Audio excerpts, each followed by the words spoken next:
365 cut. These are the meaningless ramblings of a Scottish we-done whore and a pissy ex-video store clerk. Their ongoing mission is to set right the movie wrongs. They're gonna need a bigger podcast.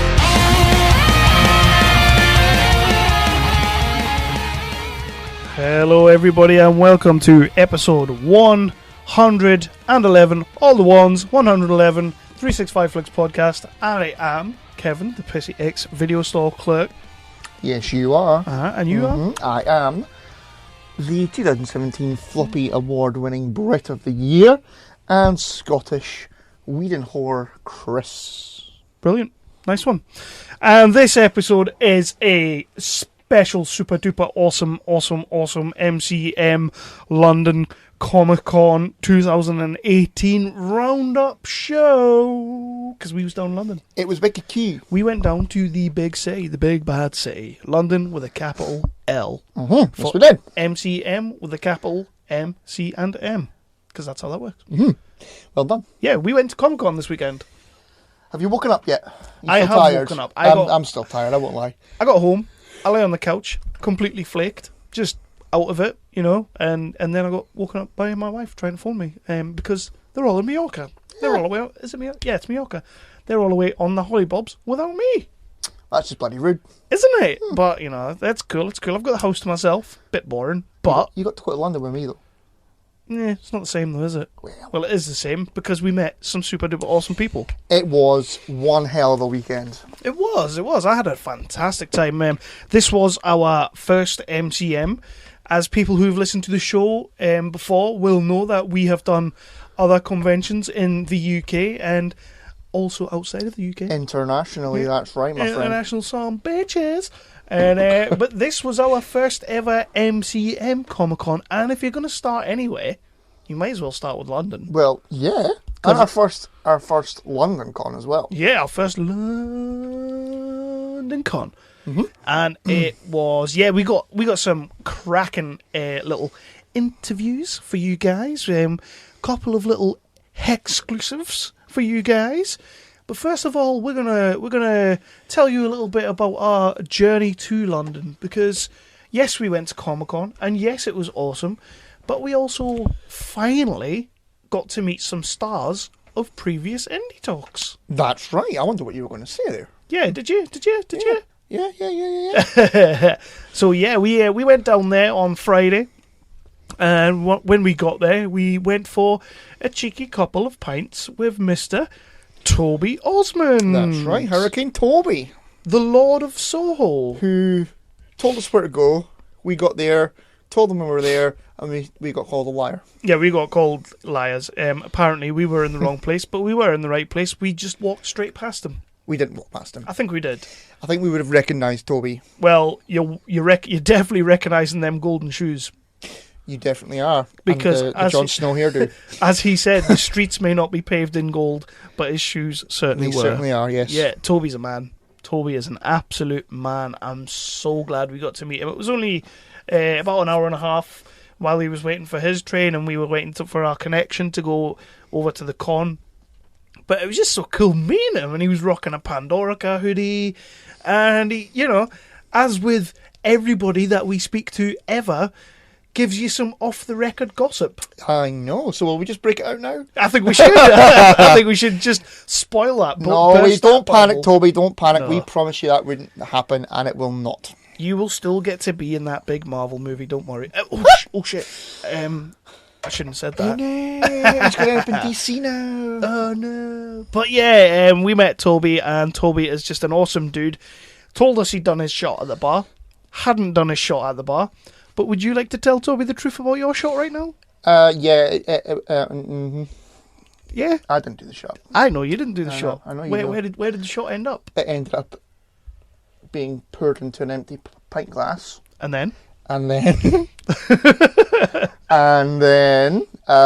into And where did my shot end up? Probably down the toilet. Nearly down the toilet. Well, it hit the back of my throat and nearly came straight back up. I smelled it, and as soon as it hit the back of my nostrils, it nearly came back up. So, no, you did well though. You were a trooper. You took the shot for the team, Kev. Well done. One of us has to. That's true. I am a massive, massive pussy when it comes to doing shots, and I am not afraid to admit it. Yeah, well, you sometimes you just have to admit it, pal. Which is why I thought I would give you the chance to bring it all out in the open. Thank you very much. And then, of course, Toby decided to leave us and took my favourite hat. Yeah, still boiling? A little bit. Yeah. I'm not gonna let it show. I'm just gonna mention it the once, not twice. Is that why you're wearing yellow tonight? Yep, because I missed my hat. For those people who were at the Comic Con and saw us in our awesome new swag, we had new T-shirts with some new designs. I don't know why I'm grabbing this T-shirt. How many of those did you give out? Right. Well, I gave one to you, but you said it was too small. Well, because it was too small. Because you're a big beastie for Chavi. Well, no, I'm an extra large, and you made me a large. So you didn't ask what size it was. Well, I should have asked. I'm very, very sorry. Well, I'm not sure if I accept that. And we had some awesome hats. Have you made one for me yet? I'll make one, don't worry, I'll make one. Good lad. And a quick little shout out, because guys made us some T-shirts and some hats to go down to the con with. I looked awesome in them. The FP uniforms, they made us some awesome swag, and it was super nice of them. It was. It was all Uber free, which was even better. Uber free. And if you're after some merch, give them a shout. Tell them Kev sent you. Where do they find them? FP uniforms, blah, blah, blah, blah, blah, blah. It's on the internet. So you need to search for Uberforms meme. And I'm sure you'll find it. Yeah, just get on, go and have a look. And those guys are awesome. They really helped us out. And yeah, our swag was cool. Yeah. So 365 now brought to you by FP Uniforms, blah, blah, blah, blah, blah, blah. Only for this episode. That's the worst plug I think it's in only the history of Hobie plugs. That is terrible. That's why our hats had cool little bees on the back. Yeah. So yeah, I'll tell you what we're going to do. This episode is going to be all about the con, a little bit of other things that we did, other things that we took in. But we're going to kick off with our first interview. Let's do it. We're going to kick off with Angus Mafadyen. He played Robert the Bruce. Yes, he did. In Braveheart. Yeah.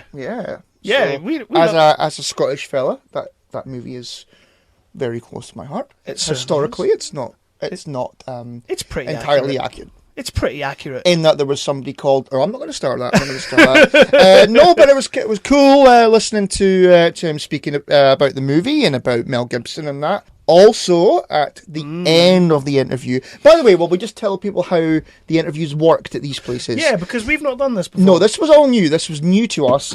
We had press passes again, which was wicked cute. Yeah, that was awesome. Thank you very much, MCM, for and that. it also annoyed Brigger because it had Jurassic World on the thing. Yeah, so these were not one-to-one interviews as you guys will be used to from us. Yeah. These were proper, professional as hell press conferences. Yeah. Which was weird. It was weird. It was like being in an episode of The West Wing. I should have treated it like an episode of The West Wing. What, going, CJ! CJ! Like that, exactly. Yeah. Exactly. So basically we put the recorder down in front of the interviewees. Do you want to let people know who we all have as interviewees, or will we just... We'll do it one at a time. Do it one at a time.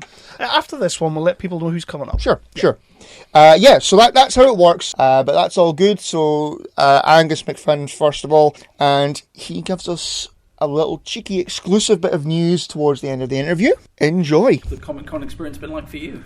It's we actors come from we come from the circus, so we're perfectly at home in all of this, with people dressed up in superhero costumes and all kinds of, we feel right at home. It's like a normal day. When you do come home to an event like this and you get to meet fans and interact with them, which I guess is different from your day job, what are the most common things that people have been asking you when they get a chance to meet you?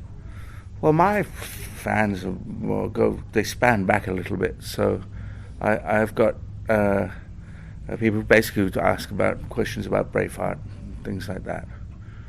Yeah. I mean, obviously Braveheart's one of those films that no matter how long ago it seems, it still for so many people feels like an important film, a relevant one that they really love. Well, I mean, at the time it was very powerful in places like Scotland, and with the whole Scots-Irish community, which is a very large community worldwide, because a lot of people left Scotland. That's what people seem to do a lot, is go somewhere else. And so, people were emotionally moved by the film and crying in cinemas, and I guess the concepts which are in it of universal, about freedom and being, having a country to call your own, and so that, I guess, is something which linked people up. And Scotland still, to bang on a little moment about it, still doesn't have its independence, and we're still there, maybe looking at another referendum quite soon with this whole Brexit situation. So it's still pretty much a relevant film in that sense, and people do watch it 10, 30 times. People are always saying it's their favorite film still. I don't know what makes something so intangible so powerful after 25 years. But, they're very rare, that's for sure, because you can spend your whole life working in this industry and have, count the films which you feel are, have touched people on, if you're lucky, on one hand. There was a little bit of uncertainty when Mel was first announced in the role. What do you think it was about his actual performance that won people over that much? I think it went beyond his performance. I mean, what he's very clever at doing is he's a very good director, and he had a script which was considered. There were two films. There was Rob Roy at the time and Braveheart, which all of the actors in the UK were going up for, and Rob Roy was considered the superior script, and Braveheart was considered kind of cheesy. But in the actual making of it, because he's so good at what he does, he made an emotional film where the other one it sort of missed the mark on some level. And so, he also, was very clever, I think, in casting a group of actors and actresses who were basically unknown anywhere in the world apart from in the UK. And so people were able to look beyond, a name or a star and get caught up in the story, as it were. And do you think a big part of that credibility for the film was particularly some of the quite dark and quite graphic moments, particularly the iconic battle scene? Do you think that's... Yeah, it definitely was. We made it in '94, and we were just on the... it was right on the edge of CGI and everything. So there really wasn't... There was, I think, a few shots where they were able to make certain crowds look larger, but really, we had the Irish Reserve Army, 1,500 guys. So it was a huge exercise in getting everybody ready every day. But I think that showed, because you look at movies now and you can kind of tell that, it's not real people there, and that, I guess, that sort of takes you out a little bit of movies. It certainly does me. How did the role of Robert the Bruce come about? It was kind of one of those flukes, because I came in to meet Mel Gibson, not having worked for about 7 months and kind of desperate for a job, and I was being asked to read for the English prints, which was not a very interesting role, and I really wanted to play Robert the Bruce, because every Scots kid in school was taught about this guy and how he sort of survived in this cave with this spider which sort of communicated to him, and it's a very odd story, and we didn't tell that bit of it, but so I went into a meeting and started saying, I know that this role has been offered to somebody else, but it's really my role, and here are the reasons. And I was in there for an hour and a half just talking a load of crazy stuff, and the actor who it had been offered to let the day go by which he should have accepted the offer, because he wanted to play Tim Roth's role in Rob Roy. So he let the day go by which he should have accepted that part, and so it was withdrawn and then offered to me. So it was sort of it was a bit of a fluke. That's his history. Yeah, well, sometimes it's the role is yours, and I mean, it's rare that you actually get some sort of universal justice, but that was one of the cases where I was lucky to actually get to play a role which I felt I really could embody. After 25 years and having tried to make the follow-up to the story, which is the story of Robert the Bruce and what happened after the death of William Wallace, is that there were another 6 battles and 7 years went by, and Robert the Bruce struggled and lost everything in his quest to gain independence for Scotland. And so it took him 7 years to actually do it, and it took me 12 years to actually, from having written the script, to actually make the movie, which we were able to wrap in February. So there is finally a follow-up of the story, the what happens afterwards to Robert the Bruce, which is going to be coming out towards the end of the year. Cheers. Thank you. Thanks. He was cool. Yeah. He was cool. It was a good little interview. Yeah. Nice way to sort of... I think this was actually the second one that we had done. But by this point, we were kind of getting used to what was going on. Yeah. And it was like, yeah, I know what I'm doing now. Well, I think the first one... What was the first one? Was it Kevin Conroy? Yes. Yeah. Well, we just kind of walked into the room not knowing what the hell was going on, like a couple of little deers in the headlights. And I think at one point you said to the lass his job it was to keep everything moving swiftly, and she did a good job. She did a great job. But she wouldn't let me touch Rosario Dawson in the corridor. That sounded wrong. But you were kind of like, is it okay if I give her a struggle cuddle? I did not. I didn't word it like that. Yeah, it was implied, but I didn't word it exactly like that. But so she did a good job. But you sort of, when we went into the Kevin Conroy, the first one we went into, you said, "Is it okay to put this thing on the table?" And she went, "Yeah, quick!" She's like, "Put it on." I really like the way these things work now.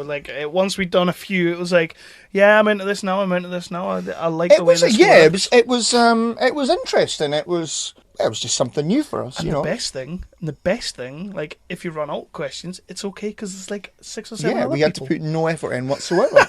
So that's always a plus. So yeah, we've given you the Angus Mafadyen episode there, interview there, which was really cool.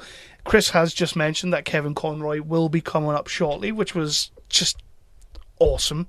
Just being in a room with the voice of Batman. Yeah, he was cool. He was amazing, and this was his first UK con. Right, I didn't know that. Well, he mentions it at the start of the interview, so you will know that when you hear it. Because obviously you were just too drunk to realise. Well, no. We didn't touch the bar though, did we? We totally did. But yeah, Kevin Conroy will be coming up. We have Negasonic, Teenage Warhead and Colossus, otherwise known as Stefan Kapcic. I can't say his name. The guys from Deadpool. The guy that played Colossus, and Brianna Hildebrand. That one's easier. Who is Negasonic. And she was cool. She was cool. They were both cool. She was smiling, though. It's not what you want from Negasonic. You wanted her to stay in character until the DVD commentary. Yeah, I did, actually, yeah. But yeah, we also have Khary Payton and Cooper Andrews. They play King Ezekiel and Jerry, which was a cool little one because they just came in and they were at a Mayweather, Ricky Hatton. That was cool. It was they totally threw me off a little bit. We have Taylor Gray, the voice of Ezra Bridger. He was cool. I was buzzing with that one because Rebels is awesome. Yeah. Now there is in that one there, which we're going to be playing next. Yep. There is a spoiler for Solo. Yes, there is. It's a fairly major spoiler for the film that I think he probably hit his head off the wall when he went outside for doing it. So if you haven't seen Solo yet and you're precious about spoilers, then maybe skip ahead to the interview after that. Yeah. Because there is a spoiler in the Taylor Gray one about Solo, just to make you aware. And then once you have seen Solo, come back and listen to that interview because it's an excellent interview. It gives you some nice little bit of Rebels information. He does. Yeah, it was interesting. That was interesting. I need to get caught up with Rebels. Yeah.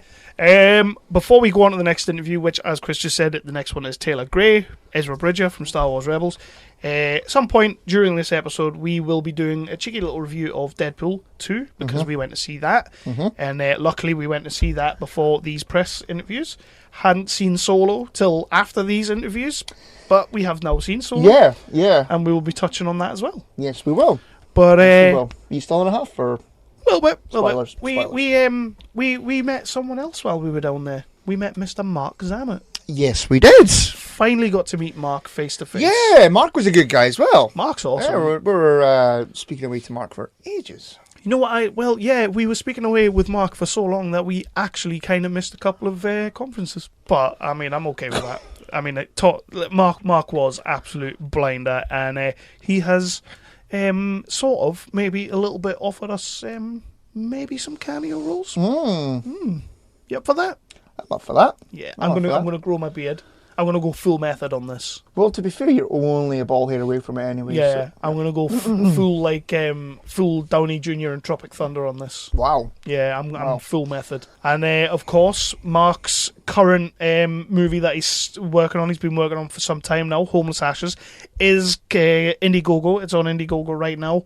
Homeless Ashes. Just get yourself on Indiegogo, type in Homeless Ashes, find that. If you can give anything, please do. Even if you can't give anything, share the post around, get other people into it, because this is a really important movie, and Marc has been working on this for some time. Yeah, it's a great cause. It really is a great cause. The movie is just going to be amazing. Yeah, he showed us a couple of stills and a couple of. It looks awesome, and of course, if you give loads of money, he might be able just to like fly us down there, right? And then we don't have to pay anything. I like that. We can just go and just be there. He offered us to do a podcast from set, that would be different. That would be very different. And so what we're going to do now, we're going to flip straight into Taylor Gray, Ezra Bridger from Star Wars Rebels. And again, solo spoiler, it's about halfway through the interview. If you're precious, as Chris says, skip it. Don't put it off. See this whale that's swimming around? They're like, what is it, like a remote control? How are they doing that? It's crazy. No, it's just MCM. They blew all their budget. It's like we can have more food in the green room, or we can have an animatronic whale. Exactly. We'll go with the whale. Well, aside from the whale, how are you finding your time at MCM? How have you been enjoying it? It's fun. It's a huge event. A lot of people, and I guess they've done a Star Wars celebration here. They said a couple of years ago, and those are always huge. So obviously, the space is going to be pretty big. What does it mean for you to now be such a big part of this ever-growing legacy?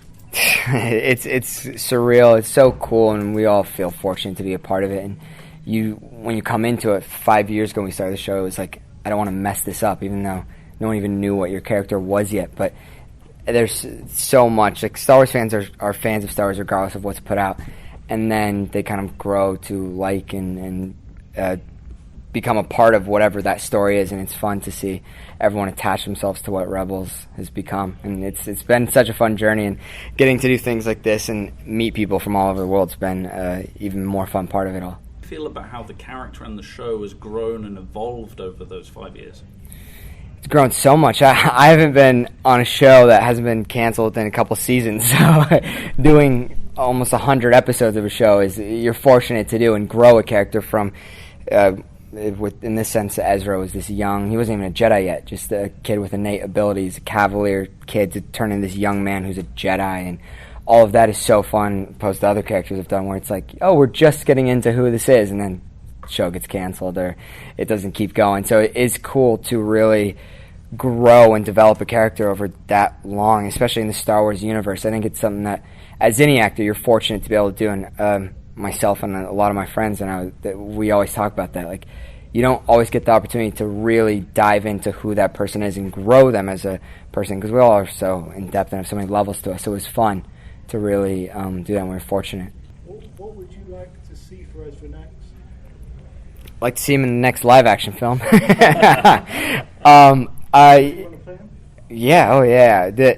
Going and doing the voice work was different. I had never done that before, so that was a real test, learning how to do that. But Ezra, you grew him, and that's all you know as far as Star Wars goes, and I feel like it would be a seamless transition into that. I don't think anything would really change in that sense, but we have a formidable Jedi on our hands now with Ezra, and I think that would be really cool to see where his story goes, or how he has a little impact or effect on the Star Wars universe, because now what Lucasfilm is putting out is, it's not just the series of movies that is episode 1, 2, and 3, and so on.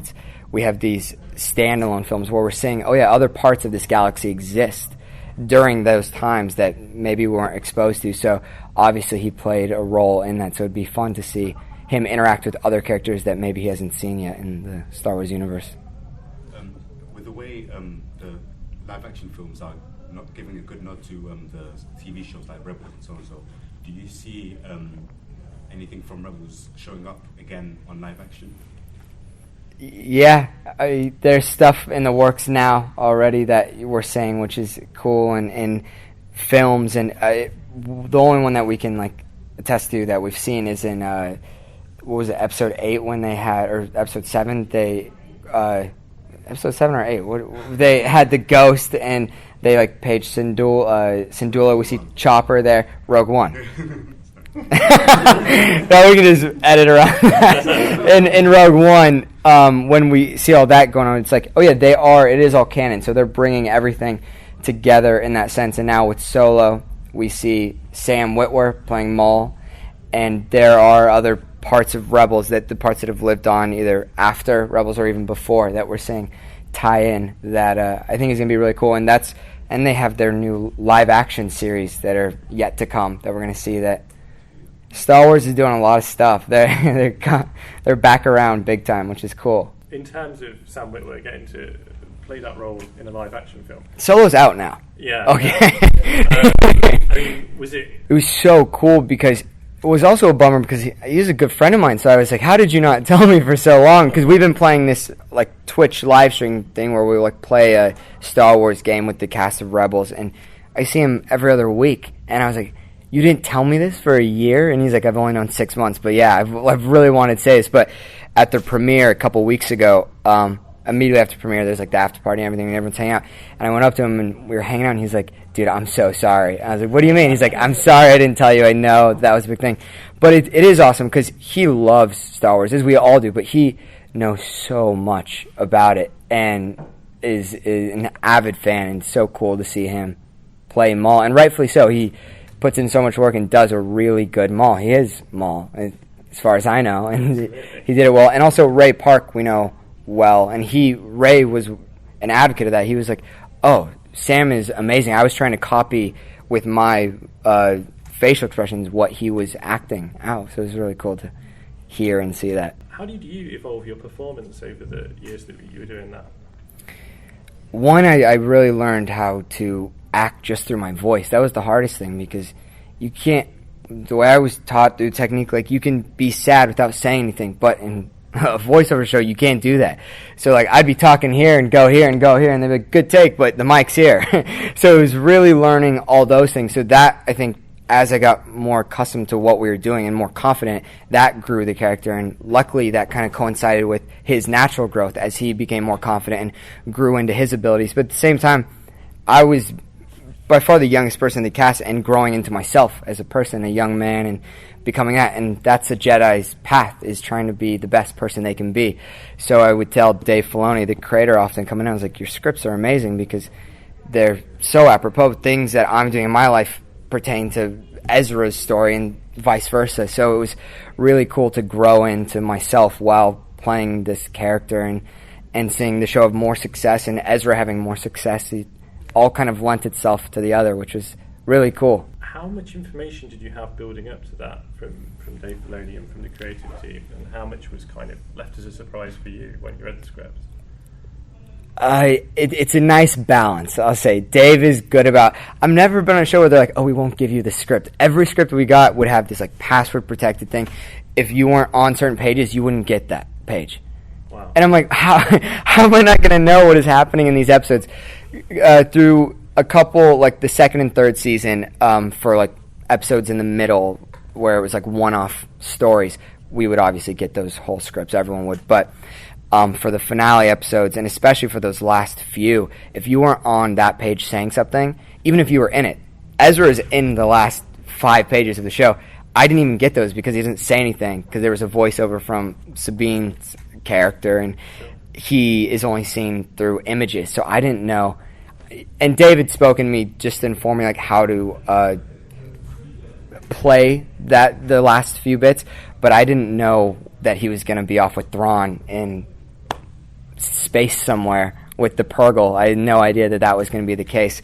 So it was fun, and I understand it because he keeps you informed enough so that your performance can be truthful, but also not too informed where he's not spoiling anything for you, or where you get to kind of see it with fresh eyes. Which, when we were sitting in the finale screening that Lucasfilm had, I was sitting next to Vanessa, who plays Hera. We didn't know that there was going to be a child, and she's sitting next to me, and she grabbed me with a death grip, and she was like, "What is going on?" when that came up, and I was like, "I have no idea." What moment or episode would you say is your sort of proudest moment working on that show?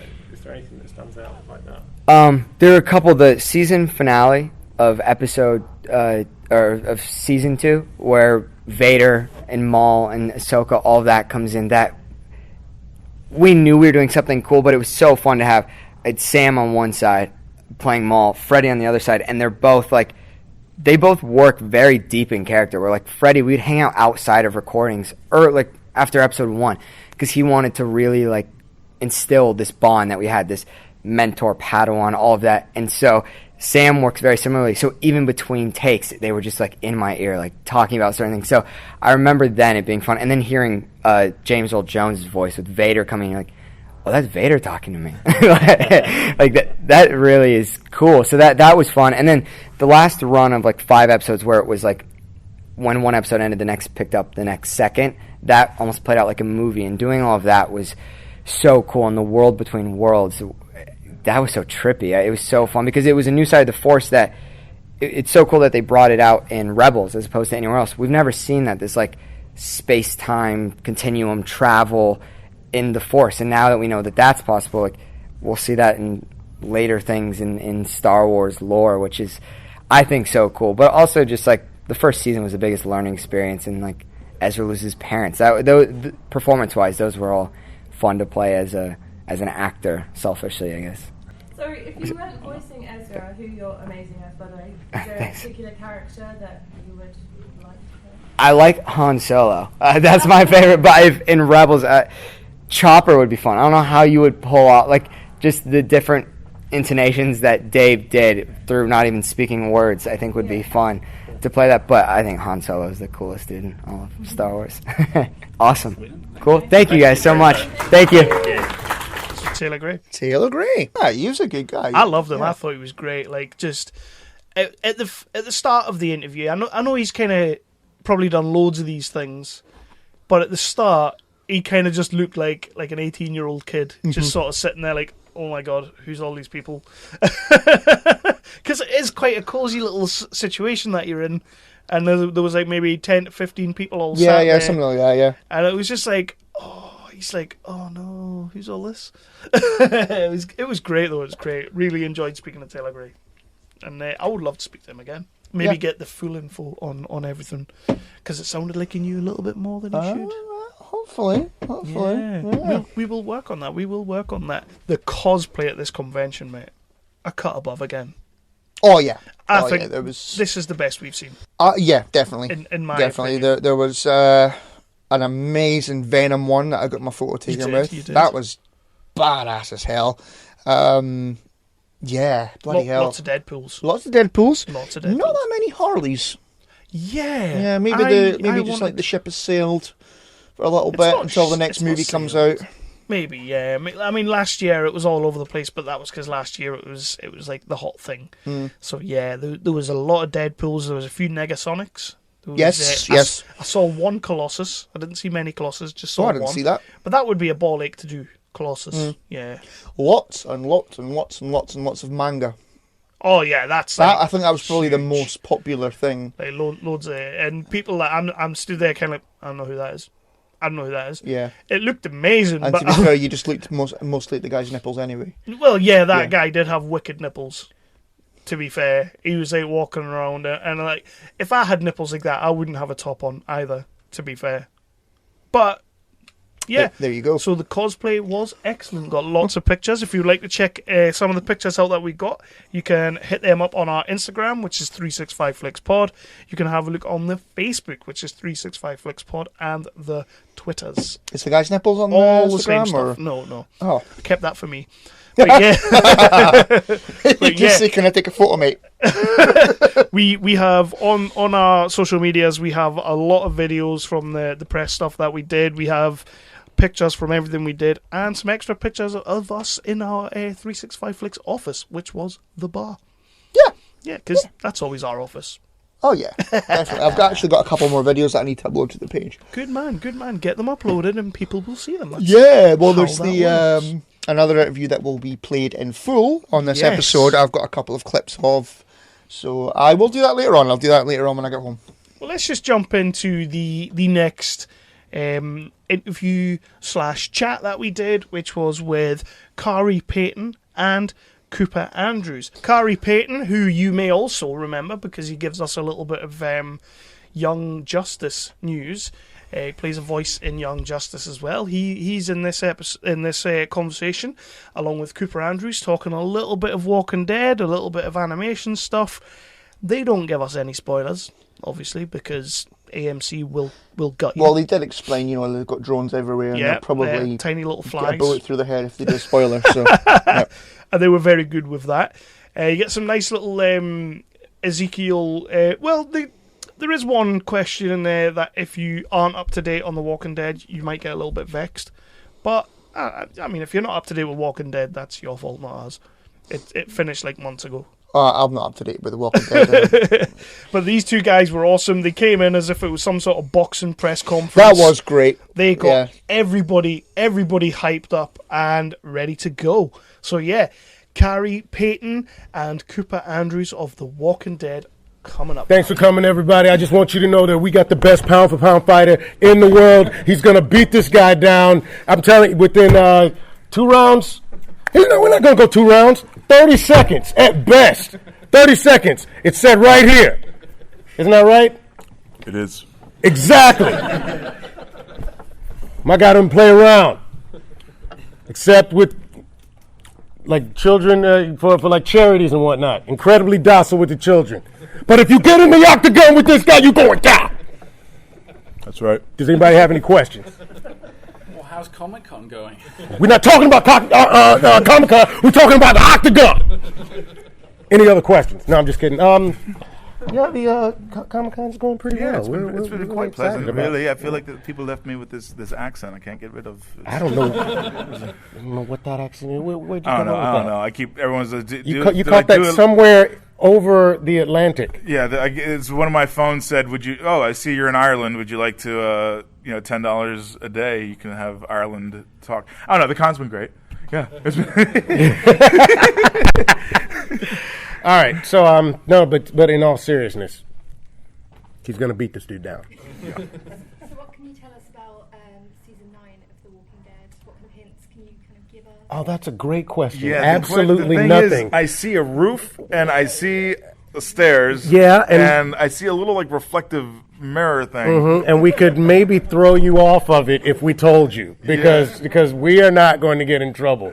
You don't know. AMC has drones and tiny little drones like little flies, and they're all over the walls. And literally, we would not make it out of the room Someone if we told in here you anything. is from AMC. Absolutely, one of you is. Yeah. It might be you who asked the question. Yeah, it's like this the was test. a test. Did we pass? Yeah.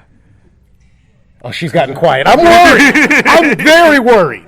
To play such an eccentric character as Ezekiel, do you need to get into character through method acting, or is it just a switch you turn on and off? That's a good question, because I am not an eccentric character myself, and honestly, I have very little in common with Ezekiel. So it takes me a good 4.5 hours to get. I like a lot of silence. Mm-hmm. No one can talk directly to me, and definitely no eye contact. I try not to. Exactly before I find my way to he who is Ezekiel. No, that's not true at all. It's actually very uncomplicated. I feel like I understand the character and know the character, even his speech pattern. I kind of patterned it after my great uncle Neb, who is a big Southern gentleman who kind of talked in this sort of, I guess, all-encompassing sort of way. Everything he said always seemed to have a flourish with his hands. And so I don't know. I felt like I kind of grew up with a lot of the aspects of Ezekiel, and so it ended up being kind of easy. Yeah, go ahead. Talking of English accents, were you a fan of the Bard before you took on this role? Because you certainly cast a whole new coolness over Shakespeare. Actually, I've never heard of Shakespeare. Tell me more about him. I've always loved Shakespeare. I spent a lot of my 20s doing a lot of Shakespeare. I can still I think I can still quote the Henry V prologue if asked to, but I adore it, and and these things tend to happen. That's all right. You just struggle me to wake right up. There you go. But I've always been a big fan of Shakespeare, and I love I love that I'm able to use it in this sort of quasi way. It was close to Shiva as well. Do you feel that Jerry would have? Me and Jerry on this one. I think we just felt everyone's loss on that. I mean, we lost like 100 of people, like people that we've, out the background, these awesome, friendly great group that we were with for a year. And then we when we get the script, I literally cried 3 times reading it. I was just like, but yeah, so Shiva was part of it. But I mean, losing our buddies, and that was also was kind of a kick in the boys right there. So yeah, definitely feeling the fact that we lost so many people kind of embodied the idea of the loss of Shiva, and as far as when we were thinking about it, even in the moment in that ravine with the tiger, it was we don't divorce those two things from each other, the kingdom, the people, the community, and Shiva, the cat, are kind of one and the same in our minds, and so losing her, it was like losing them, and losing them was like losing her. How do you feel about returning for season 3 as Aqualad? Man, dude, I worked so hard to make sure we got back for that. I was Googling, texting, emailing, Twittering, Instagramming. I was doing everything. I was literally I made up the word Instagram just to get back Young Justice season 3. The funny thing is that one of the first things that we bonded over was the fact that Cooper was a big fan of Young Justice, and the first thing he asked was, "Is it coming back?" Yeah, And I remember the conversation. He was getting his your first time getting the wig done, I guess, when they were checking it, and I was like, Khary Payton, I know that name. So I was in the chair waiting to do my hair, and I was like, hey, he's like, so Young Justice, and he's like, yeah, man, and then after that, then I was like, okay, seems cool. Let's talk about it. But yeah, that was the first thing we talked about and bonded over. So and I like to think that the kingdom is the reason. You know what? All the juice, man. We used all the juice to get Young Justice back. We were so upset at when it was canceled, because it was canceled because of Green Lantern movie. Yeah. But just like Ryan Reynolds, we were able to rise from the ashes and redeem ourselves. He in Deadpool, we of Young Justice Outsiders season 3, coming soon. So, would you guys like to be in Fear the Walking Dead? I would love to. You know what? Because of course we love Lenny, but and I'm still jealous of everybody on Fear who gets to work with Lenny, because he's not just a phenomenal actor, but he's just such a great person to have around you. I learn something from him every time we're on set. Every time. And I've also worked with Garrett Dillahunt, who plays John Dory, who I think is fantastic on the show, and such a great actor. Yeah, such a great actor, and I think that character is just tailor made for him. And we've met several of the cast, because our shows are so similar, and I'd love to somehow have like Jerry and Ezekiel's weird doppelganger twins happen to find themselves in Texas. That would be so weird, but I would do it. We could totally bring back Shiva. Absolutely. That's all right. Let's keep writing this, so we bring back Shiva, Jerry and Ezekiel's long lost twins, who happen to live in Odessa, Texas. This all makes sense to me. Why won't we do it? Let's do it. Yeah. With what happened in The Walking Dead finale, like Rick's final decision, how do you think your character, what would they have done? How I play Jerry, whenever he's shooting or whenever he's fighting, he hates it. Like, he's good at it, but he hates it. Like, he doesn't want to kill anybody. But some people do need to die, and I think Negan may have been one of them. You held the axe with such authority. When you finally got to use it, it must have been very cathartic. Super cathartic. Dude, he was dying to swing that thing. And here's the thing. That thing was like 50 pounds. It was not like, they had a little rubber one, but it looked like rubber, kind of bouncing on his back. And so so they just, everybody came up to him and was like, is that thing real? And he'd hand it to him, and they just go, donk. Yeah, that was Andy when he first... He's like, now, is this supposed to be like a real axe, like a fake axe in the show? I just went, I handed it off to him, and he went, and he cursed, and then he was like, what the? And he passed it to Norman, and Norman's like, that's awesome. But it felt good using. Yeah. Just to answer your question, Ezekiel would have killed Negan. Yes, he would have. Then Jerry definitely would have. Yeah, we would have kept. And it would have been a nice twist, because you'd think that the kingdom is kind of more even keel, but I think in that instance is like you gotta take him out. And we went. And the fact is we lose all our people, and so screw that guy. Yeah, we went in. We went in with that very specific mission. That was the first in the first episode. He's like, only one person needs to die, and we're like, yep, okay, cool. Mm-hmm. I like that, Matt. Take him down. Yeah. Yep.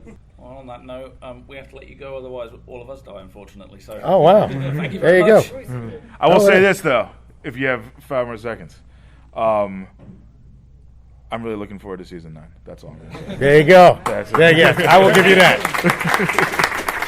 Thank you guys very much. Thank you. You want to record this one now? Let's do it. Let's do it again.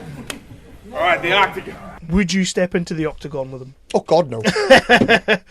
These guys, Khary Payton was like, I've been looking at people's like MCM Comic Con Expo Facebook page. People have been putting all their cosplay stuff on, all that. If you want to see a little bit more of it, go on that Facebook page as well. It's everywhere on Instagram. Use the hashtag MCM Comic Expo, Comic Con. You'll find all this stuff. But Khary Payton's turning up in a lot of people's pictures. He was like out on the con floor getting pictures.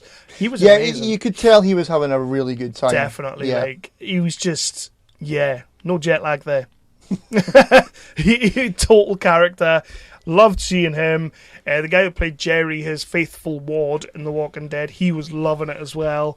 It was great. And you know what, something that I really liked seeing, I mentioned it to you a couple of times when we were walking around, is when you go to where people get the signatures and the autographs and all that. And there's an interview coming up that we haven't mentioned. We're saving it sort of towards the end, because there's some cursing and there's a couple of words that might offend people, so we're saving that till the very end. It was the guys from GTA. It was Steven Ogg, Ned Luke, and Shawn Fontero, who play Franklin, Michael, and Trevor, of course. The three main guys. And I mentioned a few times that when we were walking around, most of the big guests were sort of sitting on the other side of the table doing their signatures and all that. Some of them were coming over every now and then. But these guys, as far as I could tell, spent the whole weekend on the other side of the table with the guests, getting selfies, doing their voiceovers, and it just, every time you walk past, it was like, they are having a blast. Yeah, it was cool. It was good to see. It really was. And yeah, did you or did you not pussy out getting your photo taken with him? I did a little bit. Mm-hmm. I did a little bit because I am a massive. Like, I'm not good at that. Like, I'm really not good at that. Why? I don't know. All you do is getting your photo taken. Yeah, but it's like you shouldn't like touch them. You're not supposed to touch them. I touched Kat. They live. You met Kat. I did meet Kat. Danny John Jules. Yeah. You got your picture with Kat with a Chelsea hat on. Ew. I suppose he's a Chelsea fan though, so we'll let him off. But yeah, you met Kat. Yeah, that was cool. He was really cool. You also met Kit. I met Kit. You cracked a Kit Kat joke, which fell flat on its face. Mm-hmm. It was funny in my head. In your head, it was. Which is like another thing about MCM. Like they had like the vehicles all over the place. They had like different prop things all over the place, which was like cool. They had a steampunk TARDIS. That try say that 10 times fast. Mm-hmm. A steampunk TARDIS. Yeah, which you took umbrage with. I refused to get my photo taken with that because because it's steampunk. Yep. People love steampunk. I know they do, but I don't get it. Just get over it. Like it's. Don't do that to the TARDIS. Have the steampunk R2 was pretty cool, but don't do that to my TARDIS. Your TARDIS. Well, yes. Shut up. Blah, blah, blah, blah, blah. And they had all these things sitting around. I got my picture taken next to Toretto's car from Fast and Furious. Yeah. I know Joe Keaton took umbrage to that because apparently I should have been stood next to the other one. I don't know where any of those are. Yeah, I'm not bothered about those flashy ones. I just want to stand beside Toretto's car, like the big muscle machine. Right. That's what I wanted to do. It's no Kit, though, is it? It's no Kit. They had a cool couple of Teenage Ninja. What is in that Coke? That Teenage Mutant Ninja Turtle couple of stands. Only 2 of them though. Yeah. Would have been nice to have all 4, but what 2 were there? It was Mikey and Donatello. Mikey and Donnie. Aye. You would have Raphael, wouldn't you? Yeah. Well, Raphael's like the second best, so you would hope he was there. But as well as all the guests that we met, like the what you would call the big guests. There were loads of panels on, and we made a few connections that way as well. Oh, yes. So there's going to be some interesting indie talks coming up. They are all in the works now. There's a few emails and messages going back and forward and all that kind of thing. So, yes, watch this space. Yeah, there was a superhero TV show coming up next year. That looks awesome. It looked great. You didn't get to see too much, but you just saw about enough. And then there was Night Shooters. Night Shooters, that's the one. Yep. Which looks like a nice British sort of punchy, kicky, flippy movie. Yep. And we love them. Yep. So that was cool. And it looked like the guy in that was sort of doing a lot of the raid type thing where he was in it, but he was also choreographer. Yeah. Like everything. I liked him. It was it Jean-Paul? Jean-Paul Lee. Yeah. Yeah. I was going to say Jean-Luc. That's not right. No, that's not right. Yeah, no. Blow up the goddamn ship! No! Like that. No, it's not Star Trek. Well, it is Star Trek. It was Star Trek. It's First Cool. Contact. Anyway, I really just didn't. I like what he's about because he's, he was telling us in the panel that he obviously loves Jackie Chan and all that kind of thing, but he was saying that kids today don't know who Jackie Chan is. Little bastards don't know who Jackie Chan is. So, he wants to bring that kind of genre back, and I love that. I really love that. Yeah, we're all about that. Because we grew up on that kind of, in those like Jet Li movies and Jackie Chan movies and all that. So, yes, that looks good as well. And we met the creator and writer of a Scottish web series. Currently have a Kickstarter on the go called Cops and Monsters. Cops and Monsters. With Billy Kirkwood. It's worth it just for the intro video that he does, to be honest. That was pretty cool when he was on about, if you haven't seen Avengers and you're at a Comic Con and then he bleeped a few times.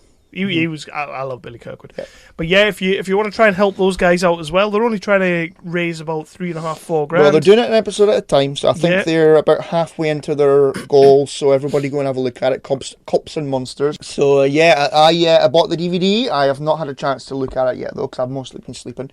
But I will watch it, and yeah. So we've got a few indie talks coming. And that's all good. I like that. I like how we went down there to interview some people and came out with some extra indie talks. So we're going to be pretty damn busy. We are. Because we've got Ethel coming up soon as well. Yeah. But we'll not talk about that here. So next up, who do we got next, Chris? Well, we're halfway through. Will we talk about Deadpool? And then go back to the next one? What do you think? Yes. Let's talk about Deadpool 2. We went to see Deadpool 2. That's probably for the best, really, because we're going to talk about Deadpool 2. The second movie in the Deadpool franchise. Yes. What did you think? I loved it. Yeah? Yeah, absolutely loved it. I'm glad you did. Did you not? I did. I really enjoyed it. I mean, I told you I had a couple of little issues, but you know what? My issues are far outweighed by what this movie did right. Like, this movie did pretty much everything right. I wasn't overly keen on the opening. It was funny. It was funny, but it felt like they were just flogging a dead horse with the whole Wolverine thing. Mm-hmm. Like, I'm like, come on, like you're better than this now. Write some better jokes. And then the rest of the movie kicks in, and it's just phenomenal all the way through. A couple of jokes that were hilarious, and then they kind of drag it out a little bit. I would agree. There were a few moments that the joke maybe should have ended, like you say, a little bit earlier. Yeah. But I think, we'll let them off with that, because we'd had a couple of beers, so you know what, it man? was still funny. I'm going to let them off with pretty much everything, because Ryan Reynolds was actually a writer on this movie this time. And, oh my god, it stunk of Ryan Reynolds. Like, the movie is just, it's fantastic. There's a lot of references to the DC universe, a lot of references to the Marvel universe, maybe a bit too many to the Marvel universe, but that's fine. We got some really, really, we're not going to do any spoilers on this one right now, but we got some fantastic cameos. Oh, yes. We got a fantastic, 3-second cameo, which... I would say not even that. Which kind of threw me for 6 in the cinema. I was like, did that just happen? Yep, that just happened. And then we got a fantastic, cheeky 10-second cameo from a whole bunch of people that I, again, was not expecting. So, yeah, I do feel a little bit cheated on how they marketed this movie, but it all plays into the joke of the movie, so I'm going to be okay with that. You know what I mean, but I'm trying not to say it right now. Yeah, man, the movie was great. Josh Brolin was just being Josh Brolin. Yeah. Maybe they could have done a little bit more with the character, but I think, he was a badass, and he kicked Deadpool's ass a few times and that, and, he felt like a threat to him because of certain things that happened, but he was fine. He was fine. It was. It was a standout movie. As good as the first one, maybe not, because I would say I don't think it was as good as the first one, but I wouldn't say it was miles below it or anything. Oh, no, I think it's definitely up there with the first one. It's up there. It's definitely 100% up there. But it was just, as I said to you a couple of weeks ago before we even were going to go and see this, number one is it's total lightning in a bottle. Like, what can they actually do to make... Because that one was so different to anything else we've seen. With the fourth wall breaking, with the references to other stuff that, Ryan Reynolds himself had done. And it was just it was lightning in a bottle. And because that movie was so damn different, I'm like, well, how are you going to make a sequel even more different? And to be fair, I don't think they tried to do that. I think they just kind of thought, right, we're going to make it as good as the last one. Yeah. Because there's not really anything in there that's, hugely different to the first one. I think if they go and try and do something majorly different, then they're going to mess it up. Exactly. So... they have a formula. As they said in 23 Jump Street when he goes, same again but bigger. We're going to do the same but bigger. We're going to give you double the budget so you can make double the money. And he goes, like that ever works. Which this movie definitely had. Yes, oh yes, definitely. I think it was funny as hell from start to finish, as brutal certainly as the first one, because there were a few moments in the cinema where I went, whoa! So, thoroughly enjoyed it. Favourite moment in the movie? The little sequence where they're all, the X-Force are parachuting. Yeah, that was cool, Yeah. that was cool. Yeah. But I mean, that was fantastic. Mine is the post-credits. So we can't, fair play. We can't really say anything about that. No. Not the first one. The second one. The first one was alright, but I was kind of didn't need that. But the second one is fantastic, and if the movie, Ryan Reynolds, as you will hear in our Deadpool, no, not Deadpool, Khary Payton says it in the Walking Dead interview. You know, that they were talking about Young Justice coming back and how they're going to rise from the ashes, much like Ryan Reynolds' career. The one thing I do love about Deadpool is that Ryan Reynolds isn't afraid to have a dig at himself. Well, yeah, there's no point of exactly hiding that shit, is there? And that's why that is one of my favourite points in the movie. Yeah, fair play, absolutely fair play. Another one is something happens to Deadpool, and then, you know, same as the first movie where his in the first movie his hand is growing back and it's all mini and that. We get something along those lines in the movie. I'm not going to say what. And one thing that we were wondering when we came out of the cinema, a certain person, we were hoping for a joke about them, about a character that comes into the movie. I don't want to spoil it because I don't think it's in any of the trailers. The voice of that character, Ryan Reynolds. All right. Oh, okay. He did the voice. I did not know that. Which is pretty cool. There you go. Pretty cool, I thought. But yeah, that's Deadpool 2. Go and see it. For me personally, a couple of jokes ran a bit over. But you know what? The movie is pretty fantastic. There's nothing massive. It does not disappoint. No. It's you'll have a good laugh, and you'll go, "Oh, that was gross." Yeah. So go and see it. Yeah, exactly. 365 recommended. And if anybody ever said to me, "What's the worst part of the movie?" I can't think of a bad part of the movie. Yeah. So I'm happy. No. I'm happy with Deadpool 2. So who are we going to play next, Kev? Next up is going to be the one that I think I was possibly most excited for. Yes. This weekend. Yes. I was excited for everyone. Getting to see Taylor Gray, getting to see Steven Ogg, getting to see, everybody that was there. I think that the only person who would have beat this guy to it would have been Rosario Dawson, but unfortunately she wasn't press. Yeah, there was a which kind of sucks balls, but what can you do? There's something going on, and it would have been great to have her on, but Rosario, alas, escaped us. Yeah, that sounds rapey again. Which, a shame, because I pretty much binge-watched Luke Cage in the run-up to meeting her. Aww.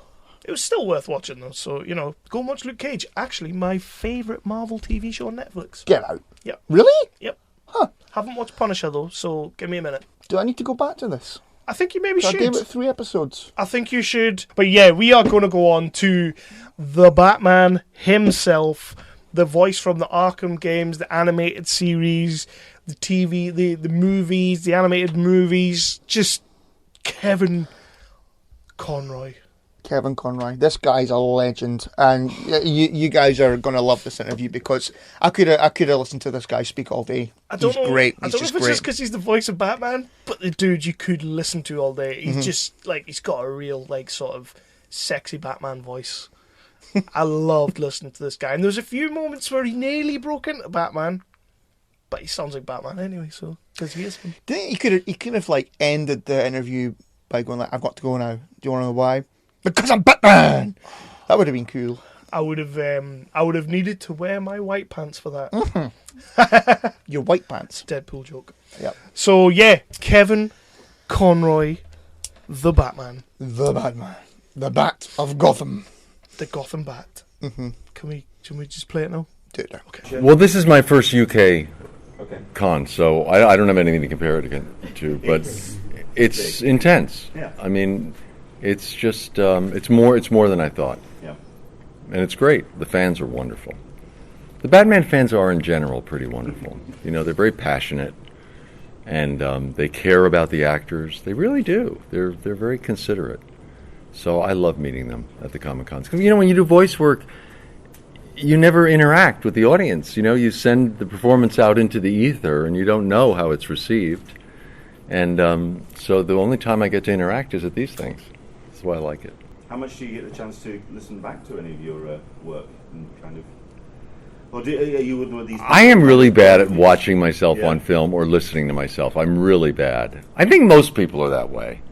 I really have a hard time listening to myself. What's it like recording for the animated show compared to the video games? Well, that's an interesting question. It's night and day. It really is. Doing the shows, the either the TV shows or the direct-to-video movies, Warner Brothers has a policy of always having the actors together in a studio, which is actually kind of unique, because a lot of voiceover studios, they like to get completely clean takes. It makes their post-production editing much easier if each voice is recorded separately. But you don't get the same kind of performances you would get if you have all the actors together, because actors feed each other, and it affects your performance. It affects the way you're going to relate to the other characters. Mark and I, Mark Hamill, who does the Joker, we feed off each other so much. We work together so well together that I know I wouldn't be as good a Batman if it wasn't for him. He makes me better. So I love being in the booth with the other actors, and that's a unique thing with Warner Brothers, which is great. So when you do the shows, you have all those actors in the booth together, you get all the interaction, and Andrea says sometimes it's like watching 12-year-olds, you know, it's just, you guys, I can't control you guys, you just guys are going crazy out there. So it's very fulfilling. But doing the games, because of the technicality of how they're built, those have to be separate takes for everything. So you have to be isolated for a game. So like Arkham Knight, to give you an example, was the third part of the Arkham trilogy. There are 157,000 lines of dialogue in Arkham Knight. Because depending on how the game is played, all of those different variations have to be played. So I was in a booth alone at 4-hour blocks of time, and you're trying to keep the Batman character alive, you're trying to keep the situation alive in your head, and you're doing line after line after line after line after line after line after line. And they say, okay, now can you do it with a little irony? Line after line. Keep the irony. Now can we have a little smile? You know, I mean, by the end of the day, you forget how to speak English. You know, it's your mouth is just not forming words anymore. And you're still trying to keep the Batman character alive. You know what I mean? To keep it, you know, stay in that voice and stay in his world. Alone in the vacuum. So it's very hard. And it's 4-hour blocks. You get an hour for lunch, and then it's another 4 hours. And you do that for a week. And then you usually get a couple of weeks off while they're writing more stuff, and then they bring you in again. And Arkham Knight took 2 years of that to build, of going into those sessions, you know, a couple of times, you know, a couple of weeks a month. So it's almost like drilling teeth. You know, it's just no fun building games. But then when you see the result, and you think, oh my God, look how beautiful this is and how exciting this is, and I'm a part of this. You know, I contributed to this. And I'm so proud of the performance, especially given to how hard it is, I know, to do that performance when you're performing in a vacuum. So it's not a joyous process, and recording the shows is a joyous process. It's fun. It's why you become an actor. Building games is not why you become an actor, but the result is so beautiful. So it's a very interesting question. It's a very loaded question. Yeah.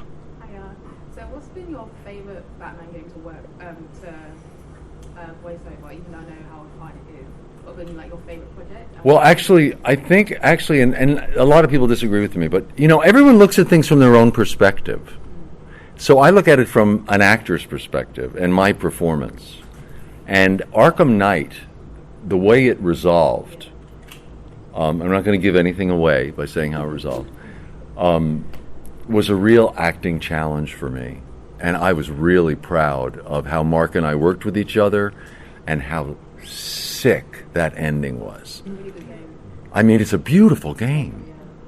But Arkham Asylum is a lot of people's favorite because it was the first one, and it introduced everyone to that world. And you saw this amazing rogues gallery of criminals all in this asylum, and Batman's trapped in there with them. It was a great idea for a game. How does it get out, you know? But for an actor, from my perspective, Arkham Knight is my favorite. I was really proud of that performance. What's your opinion on Batman vs Superman? The character Batman? There's no comparison. Let's face it, Batman is complicated, he's got issues, he's dark, he's got problems, and he overcomes them all, which is what people love about him. But he has no superpowers. And Superman is, you know, square-jawed, you know, farm-fed. He's just so boring. He's got no issues. He can see through walls. He can jump over planes. He can fly. I mean, what's the channel? Well, what's the challenge for him? Tim and I love Tim. We work well together. We kid each other a lot about this. He's always like, "Yeah, but Batman is so screwed up." And I say, "Yeah, but Superman is so boring." But you're right. In the most recent film, they've given Superman, they've dirtied him up a little bit, which I think is really smart because he was dull. That's why I feel so lucky to have started. I mean, this is the first animated role I ever auditioned for. I got the brass ring. It's the most. Everyone says, "What other superhero would you want to play?" And I said, "Are you kidding? What other superhero is there? I got the best one. I started with the best one. He's so complicated. There's so much meat to bite into with him. It never ends."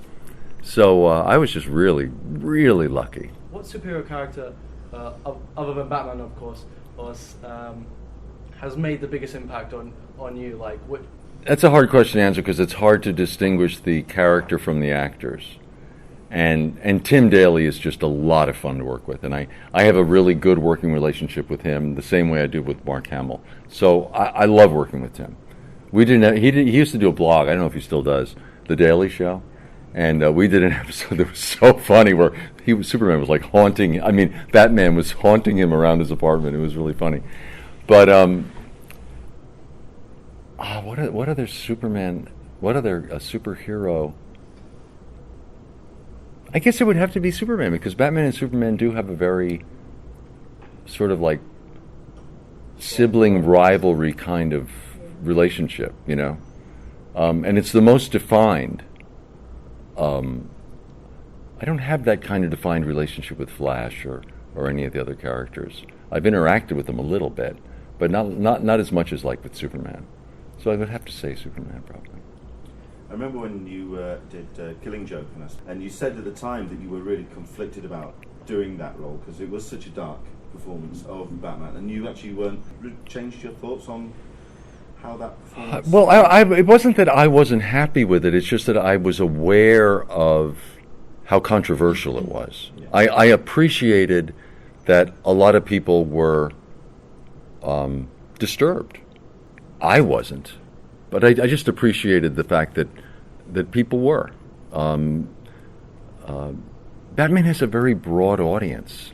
It was originally the first Batman animated series was on prime time on Fox. It was never designed to be a kids show, but they knew that they were going to have a kids audience too, so they had to keep it a very adult show, which it obviously is, with very adult storylines and sophisticated artwork and sophisticated music and storylines, but they could never show a child in danger.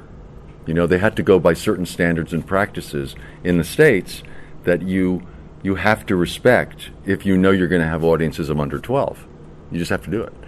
So the Killing Joke, the issue I had was that it was a great mature story for Batman Joker, but I know that a lot of the audience is still under 12, and that's rough. That's a rough story for people that young. And I had a lot of friends who said, "Well, I love that movie you did, but I'm not going to let my kid see it for 10 years." I have it in a box, and he'll see it when he's older. But no, I didn't have problems with the story. I understood people who did. It was great. It really was. That was a highlight of the weekend. The only thing that could have beat that interview for me was if Mark Hamill was sat beside him. Yeah. But he wasn't. No. Kevin Conroy, man. And we got a cheeky little glimpse into what he really thinks of the DCEU, which was, I think we already knew that he wasn't a big fan. But I love the way he kind of avoided it with a bit of a maniacal laugh. He just kept, ha ha ha, I'm Batman. I love that interview. The dude's cool. Yes. So, I want to talk about what we did on Saturday night. Go on then. Because we met another 365 Indie Talk alum. Yes, we did. And his wife. Mm-hmm. And they got me, I'm not sure about you, but they got me pretty drunk on ciders. Oh, I was pretty drunk on ciders as well. I was a bit munted, to be fair. I know. There is a picture on Facebook to prove that fact. You're very welcome. I was not happy about this. I did not ask for this, but... Well, you weren't in a position to ask anything because, let's be clear, you fell asleep mid-sentence. Well, not mid-sentence, but mid-conversation. Yeah, while tweeting. Your phone was lit up. And yes, you were, I believe, in the middle of Twitter. And in the middle of a conversation with me. So, yeah, your photo was getting taken, my friend. I'm surprised I didn't wake up with something drawn on my face, to be fair. Well, if I had a pen or a razor... So, yeah, Danny Eycott and his lovely, lovely wife, Amy, invited us out for a couple of sociables down one of the local micro pubs in Woolwich. That's right, and it was a really nice place. The River Ale House? Yes. Yes. Yep, and it was a fantastic little place to go, and Danny invited us there because that particular pub is part of his documentary that he's working on, the Micropubs, the new local, which, from what he was saying, sounds like it's getting there. It's nearly done. That's awesome. Or it's on its way, Yeah. and we can't wait to see that and see what he's done with that documentary, because it sounds like it started as one thing and it's kind of turned into something else. So, yeah, I'm really looking forward to that. It'll be interesting. It will be. And one of the things I loved about that was when we were sitting there, talking as we do, bickering as we do, you ranting as you do about me. Name one time I've done that. I loved the way Danny, every now and then, was jabbing his wife in the side and going, this is why I listen to them. It's like sitting and being in the booth. And it's like watching them do a podcast. That's pretty cool. Yeah, I like that. It was. I like that for two reasons. He's listening, which is one reason. Not just to the one episode he was on. And the other reason is that we must genuinely come across on the podcast as we do live. In I would hope so. We don't put any airs or graces on. We don't. We're probably slightly more behaved in person than we are on the... No. I'm going to It say depends no how on many that. ciders you've had. Yeah. I mean, at one point I did stop mid-conversation and asked Danny if I just slurred my words. Well, you did. Because I totally did. You totally did, yeah. So, big shout out to landlord Trevor. Yes. Of the River Ale House. Your micropub is fantastic. We loved our ciders. Was it Thistly Cross? I believe that's what the cider was called. I think it was Thistly Cross. It was very, very nice. I was just too munted to ask. It was very, very nice. It's like, Trevor, your drink is very, very, very, very nice. And we got a picture with the legend that is Trevor, and we put that on the Instagram, and so hopefully people will be going to his bar hoping for some 365 fame. You should have signed the wall or something. Totally. Like, so this is where the 365 guys stood. I did mark my territory outside, but I didn't want to tell him that. I didn't. Why would I do that? I so did. But yeah, meeting Danny and his wife was fantastic. We you know what, man? If we're down that way again, I'm totally going for another drink with those guys.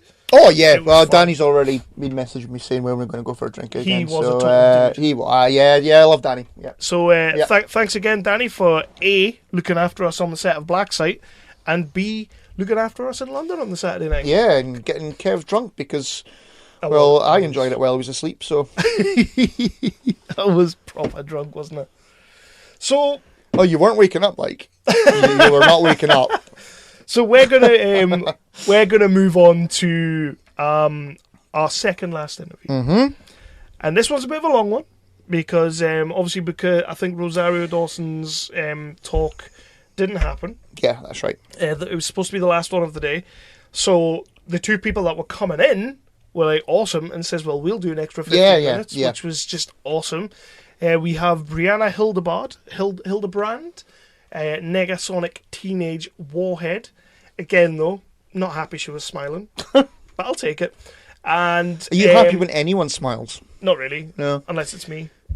That very rarely happens. Oh. But yeah, we are going to go on to our interview with the man that is Colossus Stefan Kapcic and the lady that is Negasonic Teenage Yeah, this is another good one. Warhead. It's another really good one. It is.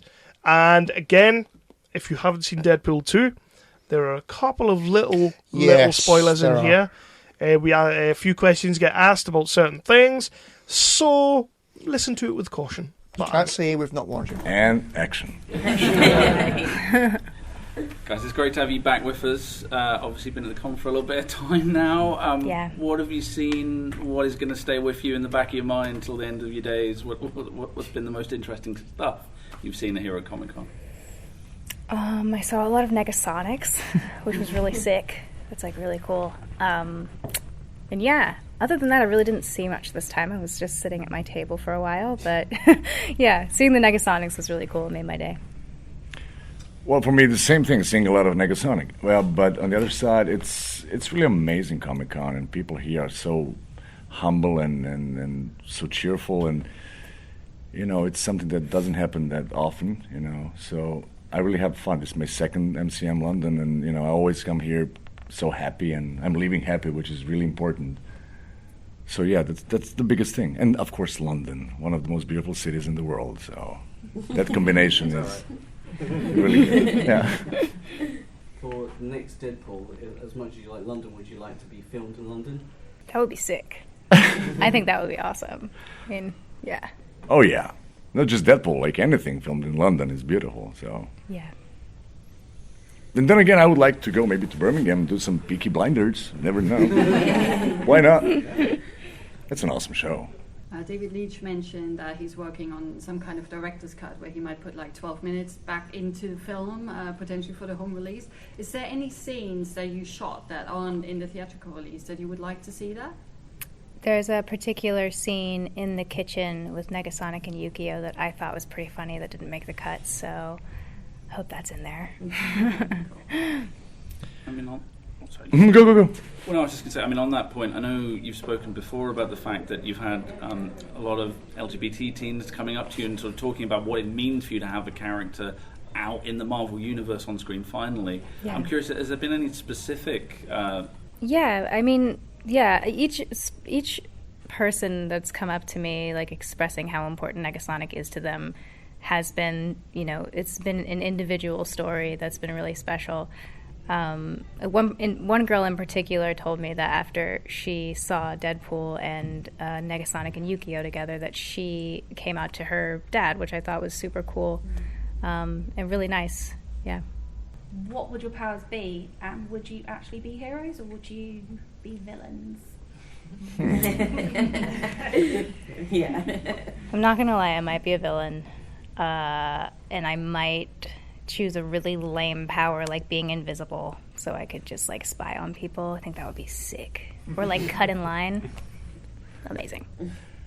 Well, I would first get those powers, then I would decide. But generally I would love to have Professor Xavier's powers.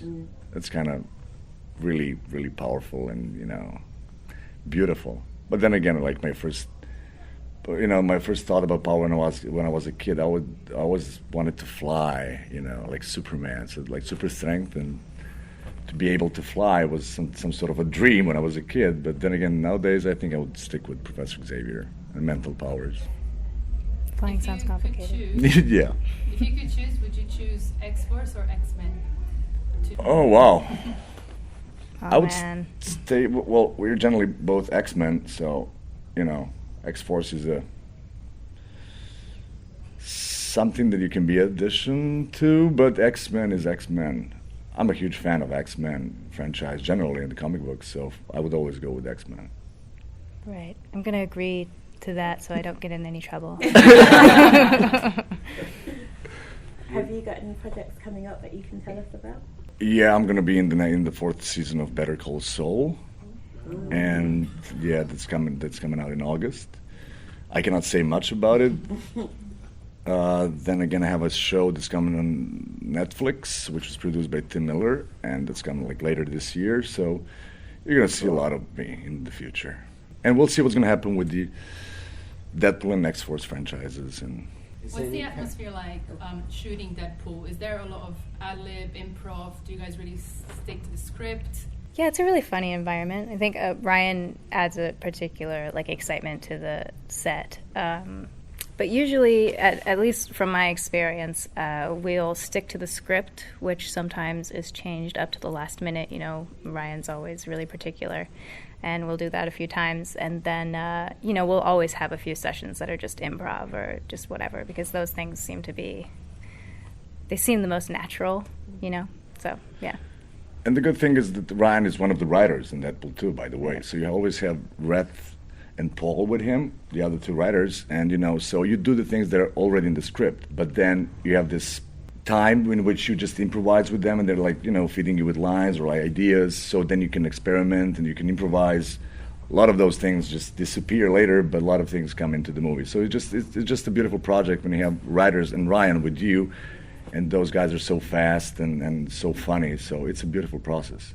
Do you feel like your experience is very different from the other people on set, since it's not like your face really? Well, yes, as a matter of fact, because this is, for me, it was really difficult in the beginning, because I'm not used to doing like the CGI and the voice all simultaneously at the same time and doing like all the scenes.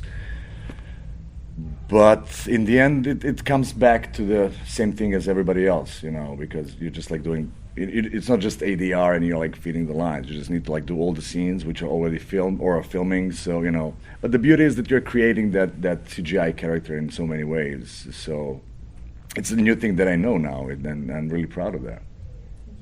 Would you like to see any of your characters partner up with somebody from DC, like, or? When the worlds collide, I would be like, well, I want to see Colossus go directly against the Justice League by himself. Yeah. No. Well, I don't want to lie. My first love was always DC in the beginning. You know, Superman, Batman, Wonder Woman. So I started with those characters, and then I got into Marvel. So Marvel is my second love in a way, but I stayed faithful to them till today. But then again, I love to watch all the things and to read DC Comics, because I think the comics are much better than the movies, unfortunately for them. But yes, I would go against, if I need to choose. For me, Joker is maybe the best villain of all time. It would be interesting to see, you know, how Joker would like go against Colossus, and so that would be a beautiful thing. There is like one comic book in which you have Marvel versus DC. I have that one, and it's really beautiful. Where would you like your characters to go in the next film? I honestly have no idea. And also, I feel like every time I wish for something specific, maybe it doesn't happen, or the opposite happens. I know that we switched directors for the second film, but I remember after the first film was over, Tim was like, wouldn't it be great if your character was a villain next time? And I was like, that would be sick. Yeah, sure. Why not? Yeah, that would be great. And that's definitely not the way that it went. So, yeah, I don't know. I don't have a very good answer for that. Yeah, you never know. Maybe next one. Yeah. I would love to see Ilyana and Piotr come together. That's one of the things I would like to see in the future, and I would like to see Kitty Pryde as Colossus' love interest somewhere in the future. Then again, as a geek, as a fan, I would like to see all Marvel Universe together in a way, you know, going against maybe Galactus next time, because Thanos is already in progress. He's busy. Yeah, he's busy. There are like so many beautiful arcs, and there's so many amazing stories. I just need like a great director and, you know, and great writers, so we have characters. And no one really knew what was going to happen to have a superhero movie that was R-rated. What were your initial thoughts, and what did you think after it came out with success, even though it was R-rated? You mean the first one too, right? Yeah. Well, I remember reading the script initially and knowing that it was special. Personally, I never was super into comics or anything, but I just remember getting to like maybe page 10 and being like, this is really fun, and like this is something that I would go and see. And I think everyone was a little nervous the first time around. I mean, for so many reasons, but you know, I think there was a part of everyone that kind of knew that audiences would love it, because it's just so refreshing and new and exciting. So yeah, and then it did exceptionally well, which was amazing, and to my surprise a little bit, but yeah. Deadpool needs to be R-rated. That's yeah. You just cannot have PG-13 Deadpool. It wouldn't be Deadpool, then you would be Spider-Man, or it's just the way Deadpool functions, and that's why thank God for that. I mean, on that point, Deadpool has given us some of the most creative, beautiful, and shocking expletives ever captured on screen. I'm curious, is there a particular insult or bit of bad language that obviously Colossus wouldn't approve of, but that you particularly enjoy? Do you have a favourite one-liner either from Ryan or from any of the other characters? There's so many of them. Yeah, there's so many. It's hard to think. Really, I love the moment of when they clash, Cable and Deadpool, and when Cable goes like, "Who are you?" and he goes, "I'm Batman." that's so brilliant and so beautiful and so funny, and I can if you ask me that one sentence, I can tell you the whole script. As she said, there's so many of those ones. But "I'm Batman" is something that it's not a swear word, but still, Colossus would approve it. Personally, my favorite line that Negasonic has ever said is "fuck, you're old." That's my favorite. What was it like having gone from the first Deadpool having a very limited budget for a superhero film to the the much more able budget of Deadpool 2? Crazy. It was crazy. Yeah. I remember stepping into my trailer and being like, wow, okay, we're really doing this. And then getting to the set and just everything. It was so much bigger, such a bigger production. That just the equipment even was huge. And I remember feeling super intimidated a little bit, wow, we're really fancy now, I don't know. I feel weird. But it's super cool. It was exciting, obviously, and yeah. And we had a chance to afford more X-Men. Yes. Were they actually there, or was that filmed on a separate set? They were actually there. Yeah. Mm-hmm. Yeah. We were there. Stefan, as a fan of the comics, is there any storylines that you hope come to fruition in future films, whether it be Deadpool or X-Force? Or? Oh wow. You mean generally X-Men universe, or generally? Yeah, well, I'm extremely happy for the movies that are coming, especially Venom with Tom Hardy.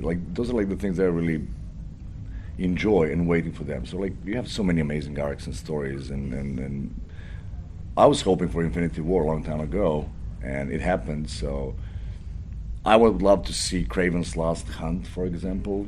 Or there's so many things that we can talk for few days, but what I'd love to see. But I'm happy with the movies coming out, and I'm waiting for New Mutants, especially to see Magic or Ileana, and I'm waiting to see the new X-Men, Dark Phoenix. That's an amazing story, so I can't wait to see how it's done. I think obviously there's always been this great relationship between Wolverine and Deadpool. Do you think Fastball special. Do you think that's something we're ever going to get to see on screen? Obviously, Hugh's leaving the role, but then the character's kind of free now. He's not sort of... You cannot X-Men without Wolverine, or Fastball special without Wolverine, just because it doesn't work. So, and Wolverine is one of the most loved characters of all time, and Hugh Jackman did amazing job, and I feel kind of bad that he doesn't want to play it anymore. Well, he did it for so long. I'm not sure who would be the perfect Wolverine now after him, and I thought that maybe Tom Hardy would be, but now he's Venom, so there are some choices, but we'll see what's going to happen in the future. Is there anything that took you out of your comfort zone when filming? My suit for a couple days, getting used to that. I don't really think so, though. I was honestly just so ecstatic to be there again and see everyone again. So yeah, I can't think of a specific time where I was uncomfortable about anything. And there's also a beautiful environment where you can literally voice anything that you're feeling at any time to Ryan or Paul or Red or even David, and it's never, I never felt intimidated to do that. It's really chill. Yeah, it's we're friends. Yeah, it's a beautiful atmosphere. I never felt nothing bad. What's your most memorable moment during production while you were shooting it? Is there anything that First thing that comes to my mind is we were shooting Negasonic uses her powers, and I was in wedges, and it was a very serious scene, and I happened to trip and eat shit in front of everyone. That was a moment for me, especially because it was like an extended take, right? So after that we were supposed to continue, and I just like stood up like all serious, like back at it again. It was just, yeah, that's the first thing that comes to my mind. For me, definitely, trying to make Colossus swear and say so, just because Colossus doesn't swear, so this was like specific scene in which we tried. Ryan was having like so many ideas. Should we go with like him struggling and doing that? So we did like hundreds of F words in so many ways and so much struggles, and that was like the weirdest thing, like trying to just say one word. But because Colossus is not a person that would do that, except that it's a dying wish of his friend. So it sounds weird, but it was a beautiful process trying to do that. Yeah, it really was. What was your reaction knowing that you were going to have actors like Terry Crews and Bill Skarsgård come in as part of the X-Force only to be killed off a couple of minutes later?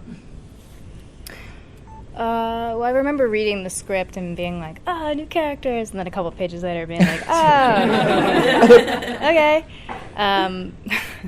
To be honest with you, I don't think I really actually knew. I didn't get to meet any of them on set, so I don't think I really actually knew. Like, I saw Terry Crews obviously I saw him in the movie, right? But I saw him at the after party, and I was like, what's up, dude? Like, hey, you're so cool. What the heck? But yeah, it's super cool, that like the second time around, people like that were even interested, That's like crazy to me. I mean, makes sense, but it's super cool. And it's brilliant, even having Brad Pitt for like 3 seconds as a Vanisher. Yeah. Come on, that's so beautiful. The twist with them is amazing, and then in the end, thanks to her, and Negasonic makes that time machine. Yeah, she fixed it, so Deadpool saves Peter, which is a beautiful thing on the other side too. Yeah. Said you were really eager to have Infinity War come to life. Were you trying to get any spoilers from Josh while he was on set? Well, I was talking with Josh mainly regarding the CGI things and the way he portrayed Thanos, which I think it's perfect. That's the Thanos that I know when I was a kid, that I was thinking how how would behave. So yeah, I asked him a few questions, but Josh is such a funny guy and a really really amazing actor, but he's just those NDA. You cannot do anything against that. Trust me. Do you guys think that luck is a superpower now? Do you think luck is a superpower? Absolutely yes. Absolutely yes. And that's brilliant. The superpowers. It's brilliant, and the way Zazie Beetz did the role, it's beautiful. Is there something you would want to make? Kraven the Hunter. Yeah. I'm Slavic, so and he's a villain, so it will be beautiful. I have no idea. Now I'm feeling like I need to go home and brainstorm about this. So. Get back to me. Yeah, I'll let you know. On that note, I think it's time to let you go, I'm afraid. So thanks so much. No, come on. We're getting the sign. We're getting the signal. Thank you. I love you guys. It's so amazing. Yeah. Thank you guys. I'm quite glad that we had seen the movie. Yes. Already. Yeah, definitely. I mean, Taylor Gray maybe kind of spoilt Solo a little bit for us, but that's fine. We didn't get Deadpool2 spoilt for us. Yeah, I'm pleased about that. Yeah. It was a great one. Yeah, they were great.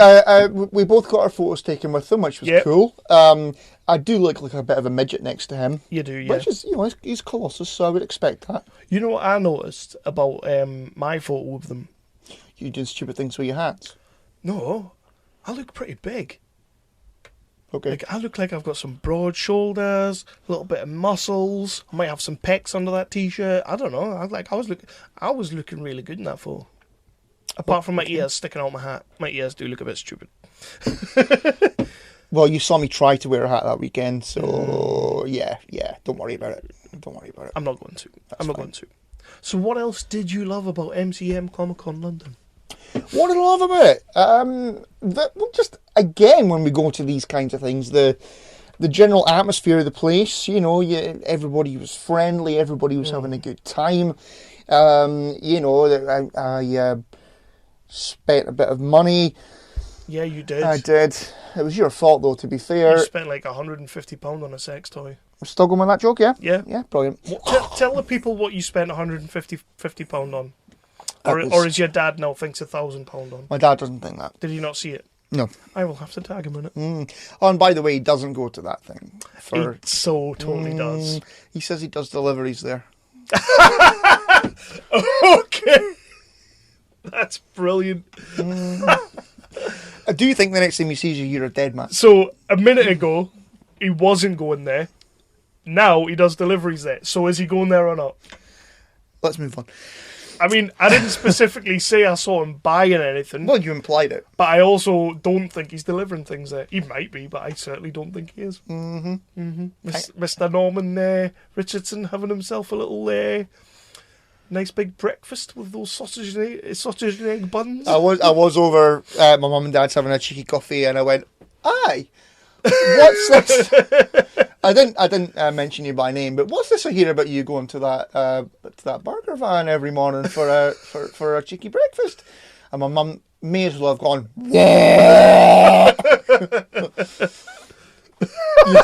So he didn't mention me by name, but I'm dead next time he sees me. Oh yeah, well I'm going to tell him now.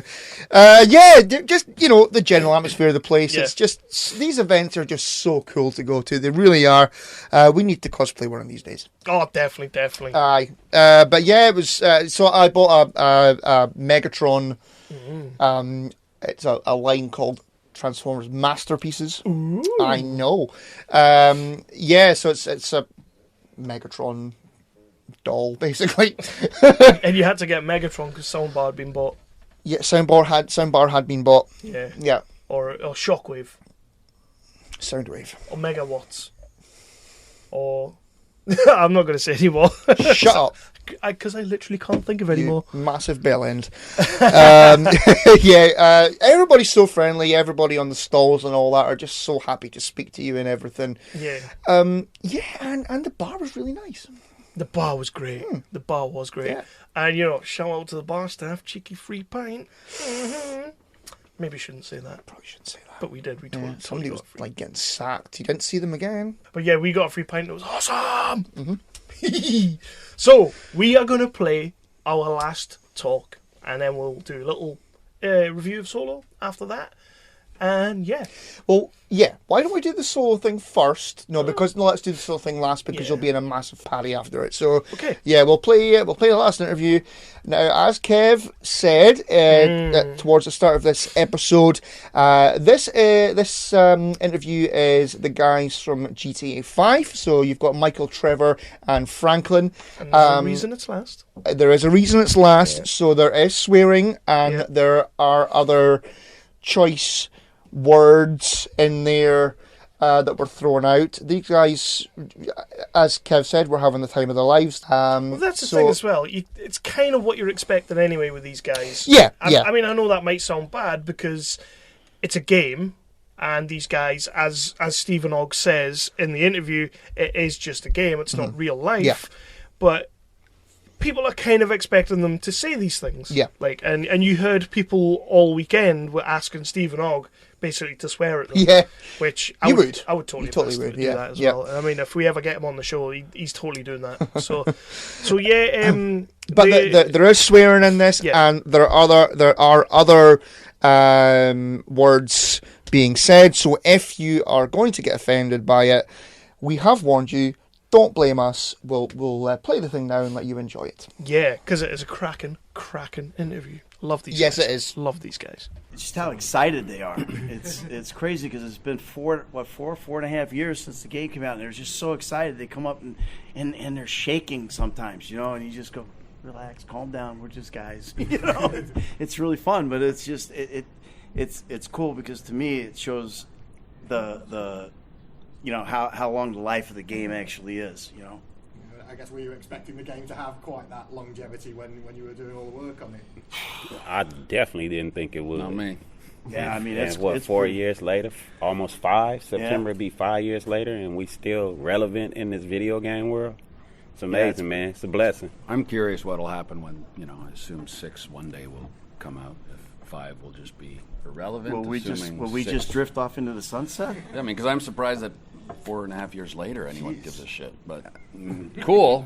I hope not. 'Cause Not complaining. This has been a long fucking 15 minutes. It has. But I mean, honestly, I think we'll do good. You know what I'm saying? Even when 6, 7 come out, because you got to imagine San Andreas came out so long ago, and Melee still, he's relevant, major relevant. You know, so I think it's the longevity of the characters. I mean, Yeah. that's what Rockstar did. I think with this GTA 5 is they tried to create very Yeah. unique, distinct characters that would sort of. I think that's the idea, which is probably hence the longevity. Is it's not just the gameplay and it's not just all that. It's that I think people had these 3 characters that they really enjoyed following their lives and their journey. So I think that's But I mean, who knows with 6 if it's going to be like, are we virtual reality at that point? Like what what is going to be the next? Well, you won't know until it comes out. I'll tell you that. Yeah. So you've probably been signing a lot of autographs, but I have to ask Stephen, how many times you've been asked to cuss at someone today? Oh, God. You get that a lot. Too much. Yeah. He don't even like to do it no more. He be in the car with us like, man, I fucking hope nobody don't ask me to fucking say go fuck after yourself. The first time, it's like, all right, that once, let's move on. So I just, I'll write them a little something or write a nice haiku that. Are you ever worried about playing typecast? You play like psychopaths in Westworld, Walking Dead, GTA. Do what? So you're saying psychopaths? Simon's a psychopath. No, You're assuming they're all bad. So I see where you stand. No, I mean they're that's why I do these other projects that are comedies, so that there's. Some people think of me as just that big jackass clown, and some people think of me as the psycho, and well, that's a silence. You're not just kidding. That's your job, right? That's an actor. You want to have as many things, and if you are in fact like typecast, then that's a good thing. Although recently I did actually lose a job because of being typecast. So. Figure that for the business. You finally get typecast as a psycho, and then they said, well, we don't want you, we can't hire you as the psycho because you have been a psycho, so we want someone who's not known as a psycho to be a psycho. Great. What a business. Well, but that happens too, like even in the commercial world, like as if you've done like commercial acting and stuff, a lot of times they're going, you're up for something, and they go, no, we know him from Grand Theft Auto 5. We better not put him in this Procter & Gamble commercial. Selling diapers or whatever. It's not really a good mix. But like I ran into that with Viagra. Yeah, exactly. That's when you get my age. Look, that's all you go out on anymore commercially. You go out on meds commercials. You go out on the Viagra. You go out on the Cialis. You go out on the I got a Trulicity going. Yeah, but in my in my defense, I walk into a room for a Viagra commercial. They go, nah, there's no way he needs that shit. That's when Rocco Macho Foxo stood. So, can you tell us a bit about the kind of recording process? I mean, how does it differ to kind of other voice acting working on a game?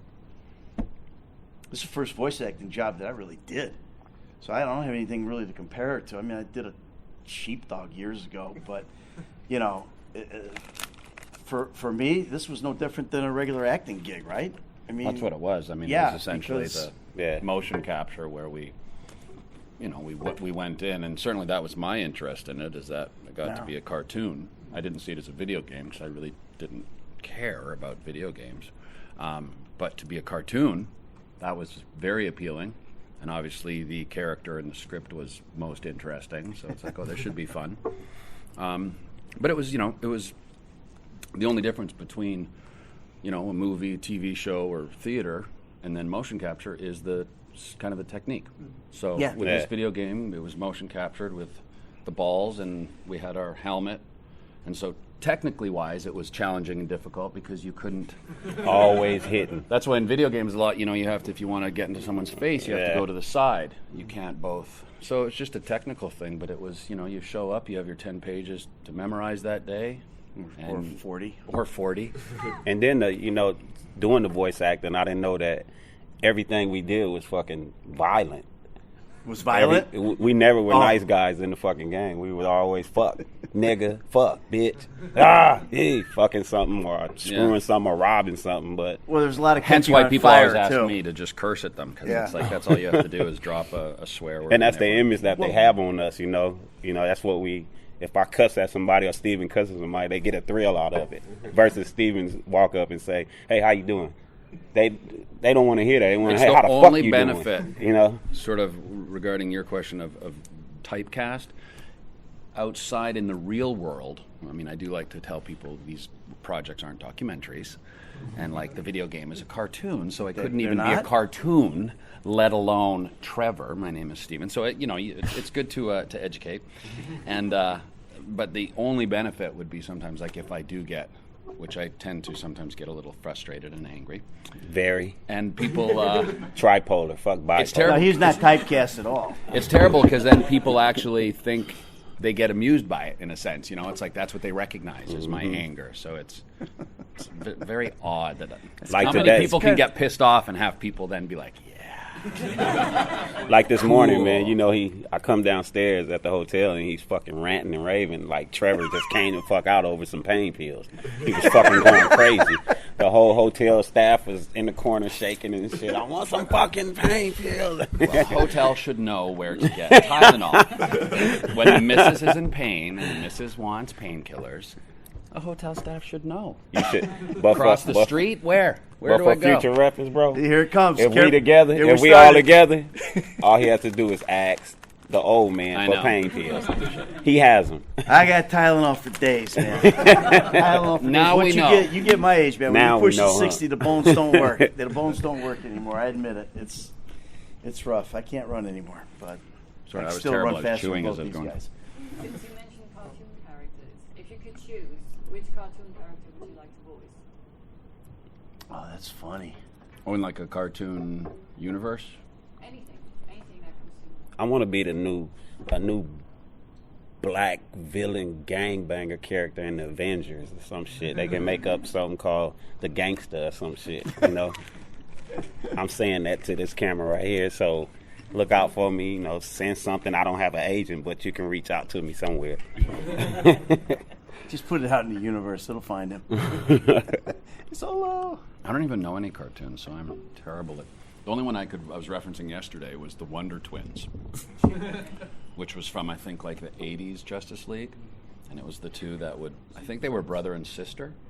And then Wonder Twin powers activate, and they'd be like an eagle in a bucket of water, which was always hilarious. It's like, why not be something big and bad and dangerous? But they always had to choose ice or a bridge, a slippery bridge. Okay. That would be fun to do. That would. I want to be Fred Flintstone. Oh. Yabba dabba doo! Right? We could do Fred Flintstone as. But I think I'd be good Fred Flintstone, or maybe a Barney. I love Flintstones. I forgot. One of those guys. Fred Flintstone, definitely. Okay, cheers, guys. I think that's all we've got time for, I'm afraid. So We're going to end on Fred Flintstone? What? Oh, my God. Awesome. Yabba dabba doo! Thank you all. Cheers, thank you guys. Enjoy Have a wonderful day. Guys. So Enjoy. I think people are going like on Twitter now, going click, click, click, click, click, click, click, click, click, click. No, I think we gave them enough warning good. that they won't Good do lad. that. They'll be totally fine with us. They'll be cool with us, and they will come back and listen to episode 112. To be fair, if somebody was easily offended, they wouldn't be listening to us, would they? Well, they'd probably be listening to Radio 4 or something instead. We're not for your average Radio 4 listener. No, we are not. I'll give you We that. are I'll not. give you that. So I put a little thing out on the Comic Con Expo group, just asking what people's sort of memories of the weekend were. What did you enjoy about it? What did I enjoy? Because you never answered. You never said yours. I totally enjoyed every fun. I thought the whole weekend was awesome. No, I just, you know what, man? Just the general feeling of being there and sort of, being press, which is awesome. It's always nice. Mm-hmm. Doing the conferences were fantastic. I generally had a fantastic time. I loved the way they do the press things. They really kind of took care of us, which was really nice. We've been to other conventions, not naming any names. I'm not taking I'm not talking smack about anyone else, because that's not what we do. But these guys really seemed to actually take care of you. Which was just, definitely. It was nice to be there and to have this opportunity to speak to these guys and not have to worry about it, not be stressed out about it. Yeah. And because I wasn't the whole weekend, I was stressed as hell going. I know you were. Because it was our first MCM, it was our first time down London. We were meeting a dozen people that we've only ever spoken to on Skype. which, you know, I couldn't wait to meet them, but at the same time, I'm like, we've only ever spoke to them on Skype. You know, apart from Danny, we'd already met Danny face to face. But I was nervous about pretty much the whole weekend, and I didn't want to mess it up, and I wanted to go into these things, and people would be like, you know, those 365 cats, they're good people, which is pretty much what everybody says anyway, so I don't need stress. But once you got there, and we got our passes, and we spoke to Annie, shout out to Annie Byrne, the press, what would you call her, press manager, press boss? Press a bit of everything, I think. Yeah, she was doing a lot. She was running about like a blue ass fly. Big shout out to Annie Byrne. And the other guys in the press office as well. Everybody was really helpful. So. But she really kind of looked after us and let us know what was going on, and that was great. It was just it was nice to be looked after. Yeah. Yeah. Yeah. And then the rest of the time, we were just walking around, soaking in the environment, you know, catching panels. Everything was really well organised. And even when the shit was hitting the fan, which it kind of looked like it was at certain points, like behind the scenes, everybody was just so chill. Everybody was like, you know what? Yeah, it's gone sideways a little bit, but we're going to get it back. Well, and they did. And they did. Everybody was fantastic. Yeah. So, you know, big shout out to all those guys. I can't wait to do another MCM. We're definitely going to be doing this again. It was fantastic. But a couple of little things that we got back. Obviously, I only put out about half an hour before we started recording, which is just so totally me. But I asked people what their favourite thing was about MCM that they saw. We got a shout back from Alex Forrest. This was on the MCM Comic Expo Facebook group. If you want to see loads and loads of cosplay pictures, it's all up there. Like, everybody's been posting, and I've been loving going through it. And like, oh, I saw them. But Alex Forrest said that his favourite moment of the Comic Con was meeting Khary Payton from Walking Dead. Got a really cool picture of him. That's a good photo, yeah. It's a great photo, and if you see that photo, it just shows you how much fun that guy was having at the con. Yeah. And he also said that we have to mention the Great Storm, which we kind of missed because we were getting drunk. It was going on while we were having our drinks with Danny and Amy. The Great Storm? Yeah, the thunder and lightning. We saw the pictures the next day. Yeah. It was hoying it down with rain. Yeah. But those like fork lightning pictures and everything, it was crazy. So like we didn't properly see it, but we saw like pictures and everything. I saw a flash out the window. It looked mad. We thought Danny thought it was speed cameras, didn't he? Because he kept on getting distracted. He's like, speed camera? Why is there a speed camera on the main road? But yeah, the Great Storm of MCM. And then we got another shout from Matt Chapman, who I believe runs the MYM Buzz magazine, which is the official magazine for MCM. Nice. Matt got in touch, and he basically told us that the John DiMaggio, who does the voice of Bender from Futurama, amongst numerous other voices that he plays, he let everybody know in his conference, which we didn't make it to, probably because Mark was holding us up, because I did want to see him, that he let it slip that he's going to be in Matt Groening's new TV show, which is on Netflix. Ooh, I didn't know he was doing one. Disenchantment. It's going to be a Netflix show. He let it slip, and apparently he must have said that, I don't know if I'm allowed to say this, but I'm going to say it anyway, and he let everyone know. So he said that was like a pretty cool thing that he loved, and also he was in the lift going down from the press room down to the bottom floor, and there's Khary Payton, and there is John DiMaggio. So he got a cheeky little picture with him in the lift with those two guys, nice, which is cool. I mean, we saw Anthony Daniels, but we didn't mess with him. No, we should have though. I think he was going to the bathroom though. That's when you grab them. Like, I know you're busy. I know you're going to the toilet, but I'm not going to let you go unless you take a picture. And then you keep them there. But then it's 3 people. He'd probably bitch slap you. He probably would. Yeah, he probably would. Anyway, yeah. So we'll not do that. But there was loads of other guests there, just walking around the guest pit, seeing Rosario Dawson sat there, seeing Taron Manning sat there, Jackie Cruz. Taron Manning totally walked past us, and I was like, it's Taron Manning. Yeah. So did Tom Ellis as well. Tom Ellis with his guitar. That was a bit weird, wasn't it? Maybe he's just a really big guitar enthusiast. Yeah. I did see his clip on Facebook. The live area where they were sitting doing the talks. He was sat there playing his guitar. Okay. Okay, So fair enough. from Lucifer to country music. We'll go do something, aren't we? Well, apparently there's a change.org, as always. Of course there is. To get it picked up. Well, it worked for The Expanse. Did it? It looks like it's working. I think they've been picked up by Amazon. I see. Yeah. There was loads of people there, and it was just great to see them all. Like, it's always nice just to see people that you admire. You know, Michael Biehn was there, his wife was there, Jennifer Blanc. She was also signing autographs beside him. You know, it was just a fantastic weekend. It was. It was. And I'm definitely going to be doing one of them again. Let's have a little talk about Solo. Yeah, let's do it. I'm flying solo. I'm flying solo. We decided we were meant to be going to the Romford Film Festival, where Redwood was playing. Tom Payton's Redwood was going to be there. Congratulations to Redwood. Massive congratulations, because it is another best film for these guys. Mike Beckenham was there doing a live Q&A. It would have been amazing to go and see him, but we kind of sort of maybe got swayed by a couple of guys who like their drink to go into the town centre. And then I kind of sort of maybe had the idea of going to see Solo on the BFI IMAX. Yeah, well, I'd heard of it, but I'd never seen it. And then you sort of said it's, biggest screen in Europe and all that kind of thing. And yeah, and it is we massive. thought, oh, you know what, we've got to see it. We've got to see this while we're here. And if you're going to go and see a movie that you may think is going to be pants, you might as well go and see it on the biggest screen ever. Yeah. So, we went to the BFI IMAX, which is an Odeon now. Was it not before? Didn't used to be an Odeon. Right. Didn't mind. It was fine. It was fine. It just meant you couldn't get your Rolos. Although, I downed a pint. Yeah. So, I didn't have Does any. the Odeon have a problem with Rolos? I think it's a little bit racist towards Rolos. I'm thinking so. Shame. Shame. As Hannah Waddingham, Hannah Waddingham would say, shame. Exactly. Shame.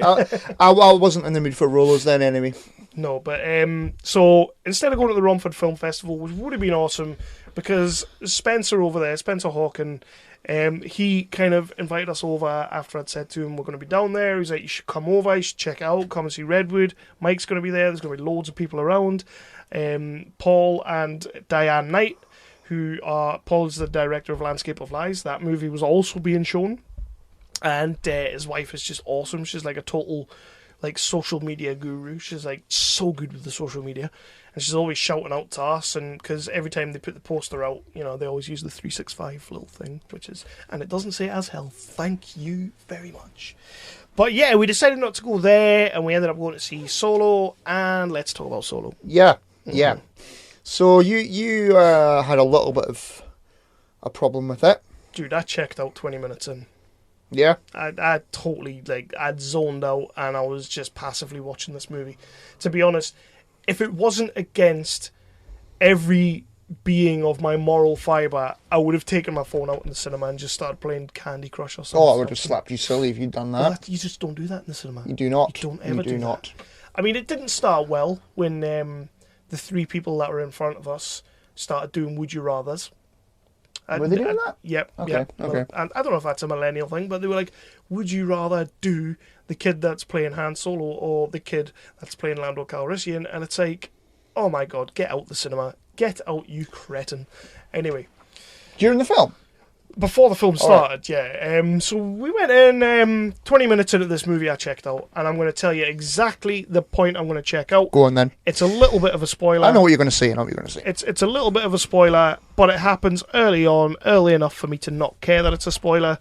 We'll try not to ruin anything else in the film, but it turns out Han Solo's name was never actually Han Solo. Bullshit. That is utter... What the hell? Come on. Do you need that? Was that needed? Is that necessary? No. No. Why did they do that? It just made to me... I'll hold my hands up. I don't know everything that's canon with these... Apparently, I watched an Easter eggs thing, Mr. Sunday Movies Easter eggs thing about Solo. I'll have to watch that. And apparently it is a thing in the comics that he wasn't always called Han Solo, which I didn't know, didn't really care about. But I will agree. I kind of went, oh. it was just this character that we've loved for millions of years. Let's be honest, Han Solo is the best character in the original trilogy. He's just, well, the rest of the movies are shit apart from Rogue One and Force Awakens. So we'll just say he's the best character ever in Star Wars. But they kind of just turned him into some little orphan kid that didn't have a name. So some random officer that could have called him anything he wanted called him Han Solo. Because he was on his own. What a Disney. Come on, Disney. That's a Disney thing. That's we're doing an oranges movie, Mm. and we're going for full-on oranges. That's a Disney thing. Yeah. Lucasfilm had nothing to do with that. Kathleen Kennedy, I know you're better than that. You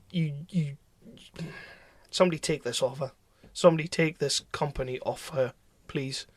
Because I think that there will be changes made after this because it's not doing well in the box office. It's really not. It's been a right shit show, to be honest. Now, okay, I did not hate the movie. I was expecting, when we went in, I was not expecting anything at all, really. Yeah. I think that it was serviceable. It was all right. Mm-hmm. Was it as pishy as Last Jedi? No, it wasn't. Oh God, no! Cause, nothing's pishy as that. I think that after all the shit that the guy's been getting, is it Aldrich something or other? I can't say his name. It's like Alden Enschler, something like that. He's got a weird name. So the kid that played Han Solo. Yeah. I think that after all the shit that he's been getting over the last year or whatever, I actually think that he did an okay job. Right. It wasn't all the way through. There were moments where it was a little wee bit shaky. But I think that as a whole, as the film as a whole, I think that he actually did do a good job of playing Han Solo. I thought that there were moments that there's a bit towards the end of the film where he stood next to Lando, right? And Lando goes, "I hate you," and he goes, "I know." Yeah, I like that. I thought that was Han Solo-y. There is another moment where, they're surrounded by the armed bastards, and Solo sort of walks forward like a cocky cock. Yeah. As Han Solo would. Yeah, because does he not say? He says that there's basically an army on the Millennium Falcon. And then Lando flies off. Yeah. And that's a very Han Solo thing to do. So I think that for all the shit that was thrown his way, we've read it for months, Kev, that they had to bring in coaches because he was crap at acting, and Disney weren't happy with his performance and all that wank. I think that was unfair, and I think that he did do a decent job as Han Solo. I'll let you fly with that. I would watch him again as Han Solo. Would you? Yes, I would. Well, it certainly seems like you're going to get that. Donald Glover, Mm-hmm. I thought was great as Lando. He nailed the voice. Mm-hmm. A couple of times it slipped, a couple of times. But again, as a whole, I thought he did a great job of portraying Lando. Emilia Clarke was just being Emilia Clarke, basically. She's very meh. She is, unfortunately, becoming one of those actresses where she can act. We've seen this in Game of Thrones and that, but she's becoming, in the movies that she's doing, she's becoming one of those actresses where you can't really tell them apart, Yeah, she's a bit of a a little bit, and that's a shame. That is a real shame. But she was okay, I suppose. I think my only real problem with Emilia Clarke is that the character had nothing. Like, there was no development to the character. Yeah. She starts off as a love interest, and then she becomes sort of a slave, I guess, or whatever. Yeah, she's like she becomes someone for Han Solo to save. But it was, and then it turns out the Princess Leia, and she doesn't need saved because is she in charge all along, or isn't she? And didn't really care.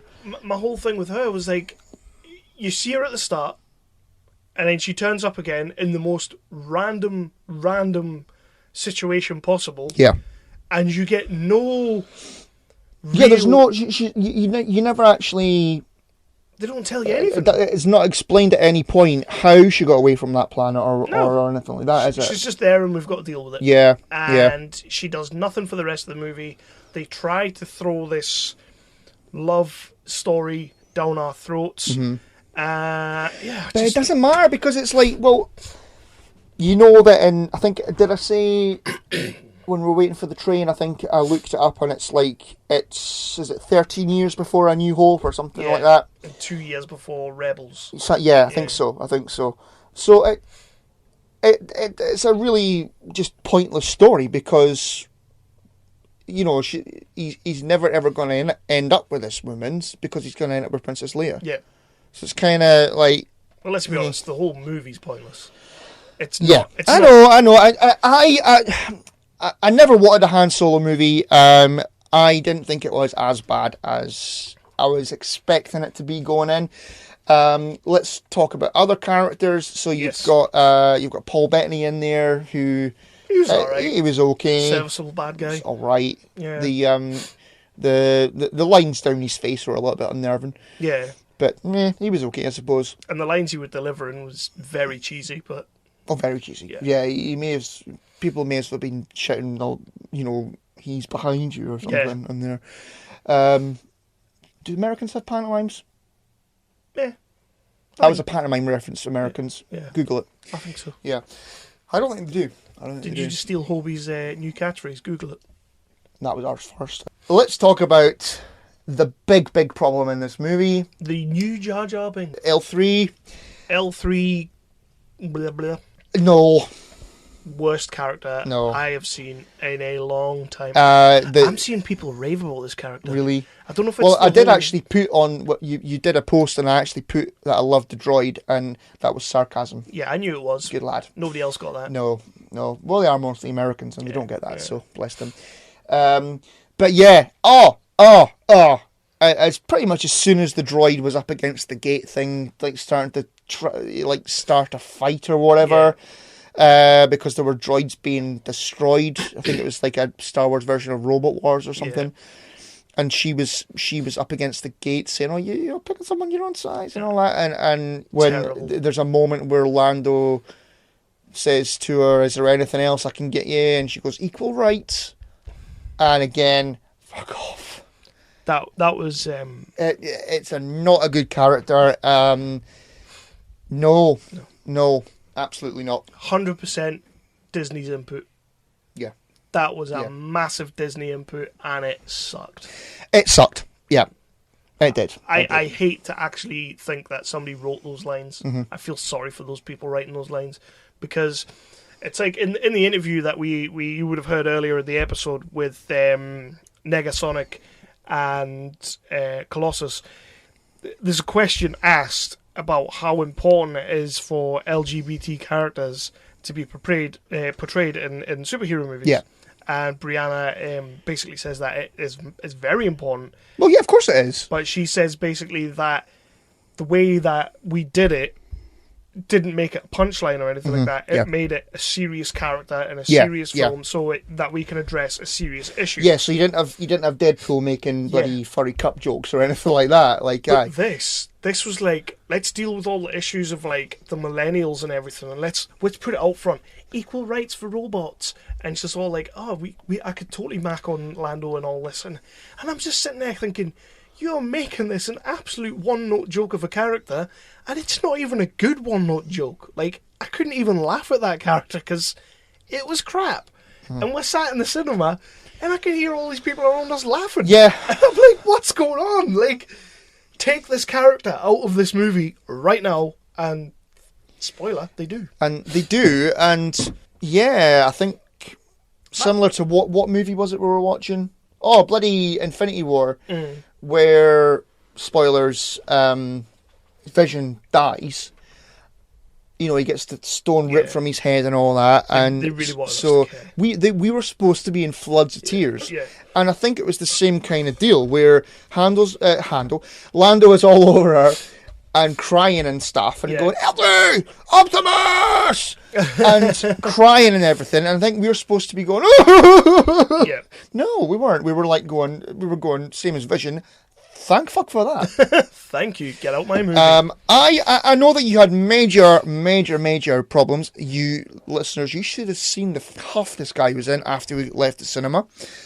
Oh yes. Mm-hmm. At least you didn't fall asleep though. I'll agree.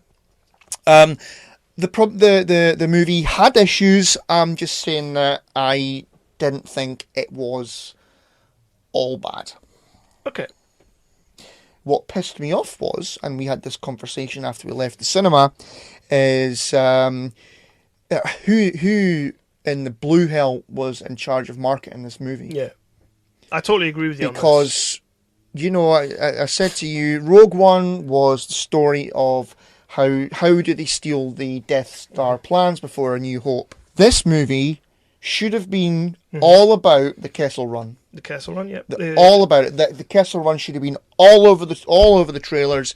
The Kessel Run should have been a good half hour of the film, 45 minutes even. No other ship in Star Wars history has ever done the Kessel Run in less than 30 parsecs. Yep. This is the story of the Millennium Falcon being captained by Han Solo, making the Kessel Run in 12 parsecs. Yep. And that's how you market the movie, because that's what Star Wars fans could be interested in. And instead, we got that piping hot mess of a marketing campaign, and it was crap. What I said about that was that you seemed quite surprised that they showed us that. I guess, yeah, I didn't know that was going to be involved in the movie. I suppose, like you say, they didn't market it that way. They didn't really show you anything about that. But I pretty much said to you that the same way when JJ rebooted Star Trek and we got to see how Kirk cheated the Kobayashi, and that was like a big part of that movie. Going into this movie, my only real expectation for this movie was we were going to see the Kessel Run and we were going to see him win the Millennium Falcon. Yeah. That was like the two things I knew, above all else, that was what we were going to see. But then, not bloody Han Solo not really being called Han Solo. Yeah. I agree with you. But, you know, my point is that we had no optimism going into this movie. No. We went to see this movie because we wanted to see the big screen. Yeah. That was it. If we hadn't been dragged in centre for a couple of cheeky pints, we wouldn't have gone, because we had no interest in seeing the Han Solo movie. If they had marketed this movie as Han Solo Kessel Run, I would have had interest in this movie. Should have called it that. Solo Kessel Run. Kessel Run or something like that. Kessel Run, a Star Wars story. Or it could be like Solo, not really his name, a Star Wars story. Yeah, there you go. So I'm going to end my my little thing on this with something that I said to another podcast. They were asking for cheeky little reviews of what they thought of Solo, and this was my God's honest reply to them.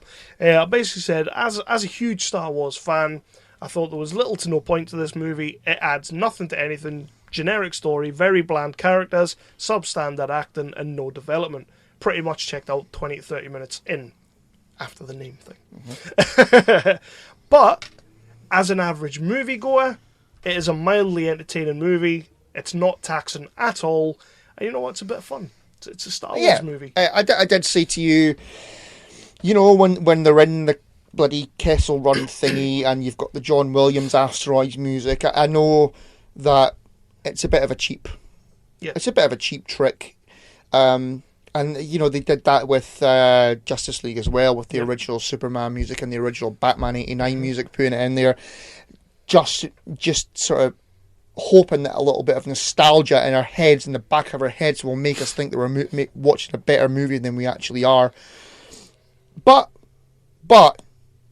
as soon as that music hit, and the Millennium Falcon is flying back and forward, I said to you after we left the cinema, I had a muckle cheesy smile. Yeah, I was smiling like a little kid again, like every single time I watched that scene in Empire. Yeah. But it is a cheap ploy because it's making you just think of Empire instead of this movie. But, hey-ho. Another thing I wanted to see, where is the moment where Chewbacca makes a life debt to Han? I think the life debt is basically that Han saves him. But that's another moment. That's another big moment. Yeah. because the reason that Han and Chewie are together is that Han has saved Chewie's life, and Chewie makes a life debt to Han. But let's be completely honest. In that scene that they showed us, Chewie kind of saves Han. Well, yeah, quite a few times. Chewie kind of does all the work, and Han doesn't do anything. Yeah. So yeah. I just that was something else. Like, you said, okay, so he's going to win the Millennium Falcon. He's going to do the Kessel Run. I expected to see a moment where Chewbacca makes a life debt to him. I've got to be honest with you. I don't know. I wasn't really expecting that. No. I wasn't really expecting Chewie to come in the way he did. But he did, and it was fine. It was all right. It was kind of a call back to Return of the Jedi when Han's blind and he's been thrown into the cage and that. It was hard. I mean, the film, I just don't know. I just don't know. Marks out of 10. Let's wrap this up. Right now? Go on then. Right now? Go on then. For the simple fact that if you are your average moviegoer going to see this film, and you will be entertained, you will enjoy it, but if you're a big Star Wars fan like we are, there's not much there for you. It never had to happen. There was no point to it. No. It personally hasn't added anything to the universe for me. Hopefully it will if they make another one, which, to be honest, the money it's making. And before I rate this, a lot of people are saying that it's only failing because Deadpool 2 came out and we're still not far behind Avengers Infinity War coming out. So they're all saying that because of those two big-ass movies, Solo's failing. That's bollocks. That is utter bollocks. Because if you've got two massive big movies like that, you've just been to see Avengers, you've just been to see Deadpool 2, you're going to go and see Solo because you're on a roll. Yeah. You're on a roll. Yeah. You've just hit two big movies that were both fantastic, so you're going to go and see. And I also, if the studio was worried about that, don't release it next Deadpool 2 and Infinity War. And certainly don't bring it forward. Yeah. Because it wasn't ready to be brought forward. Because everybody's saying like Disney are even now saying that it's failing because we brought it out that close. No, because you brought it that close because you banked on that. You banked on that to work in your favour, and it didn't. 5.5. Yeah. Average middle of the road, 5.5. I'm going to give it I don't know. I'm going to give it a 7. I would watch it again. I would watch this again before the Last Jedi. Oh God, yeah. 100%. I think the kid that played Han Solo did a good enough job. You get some nice Millennium Falconiness going on. Is it a great story?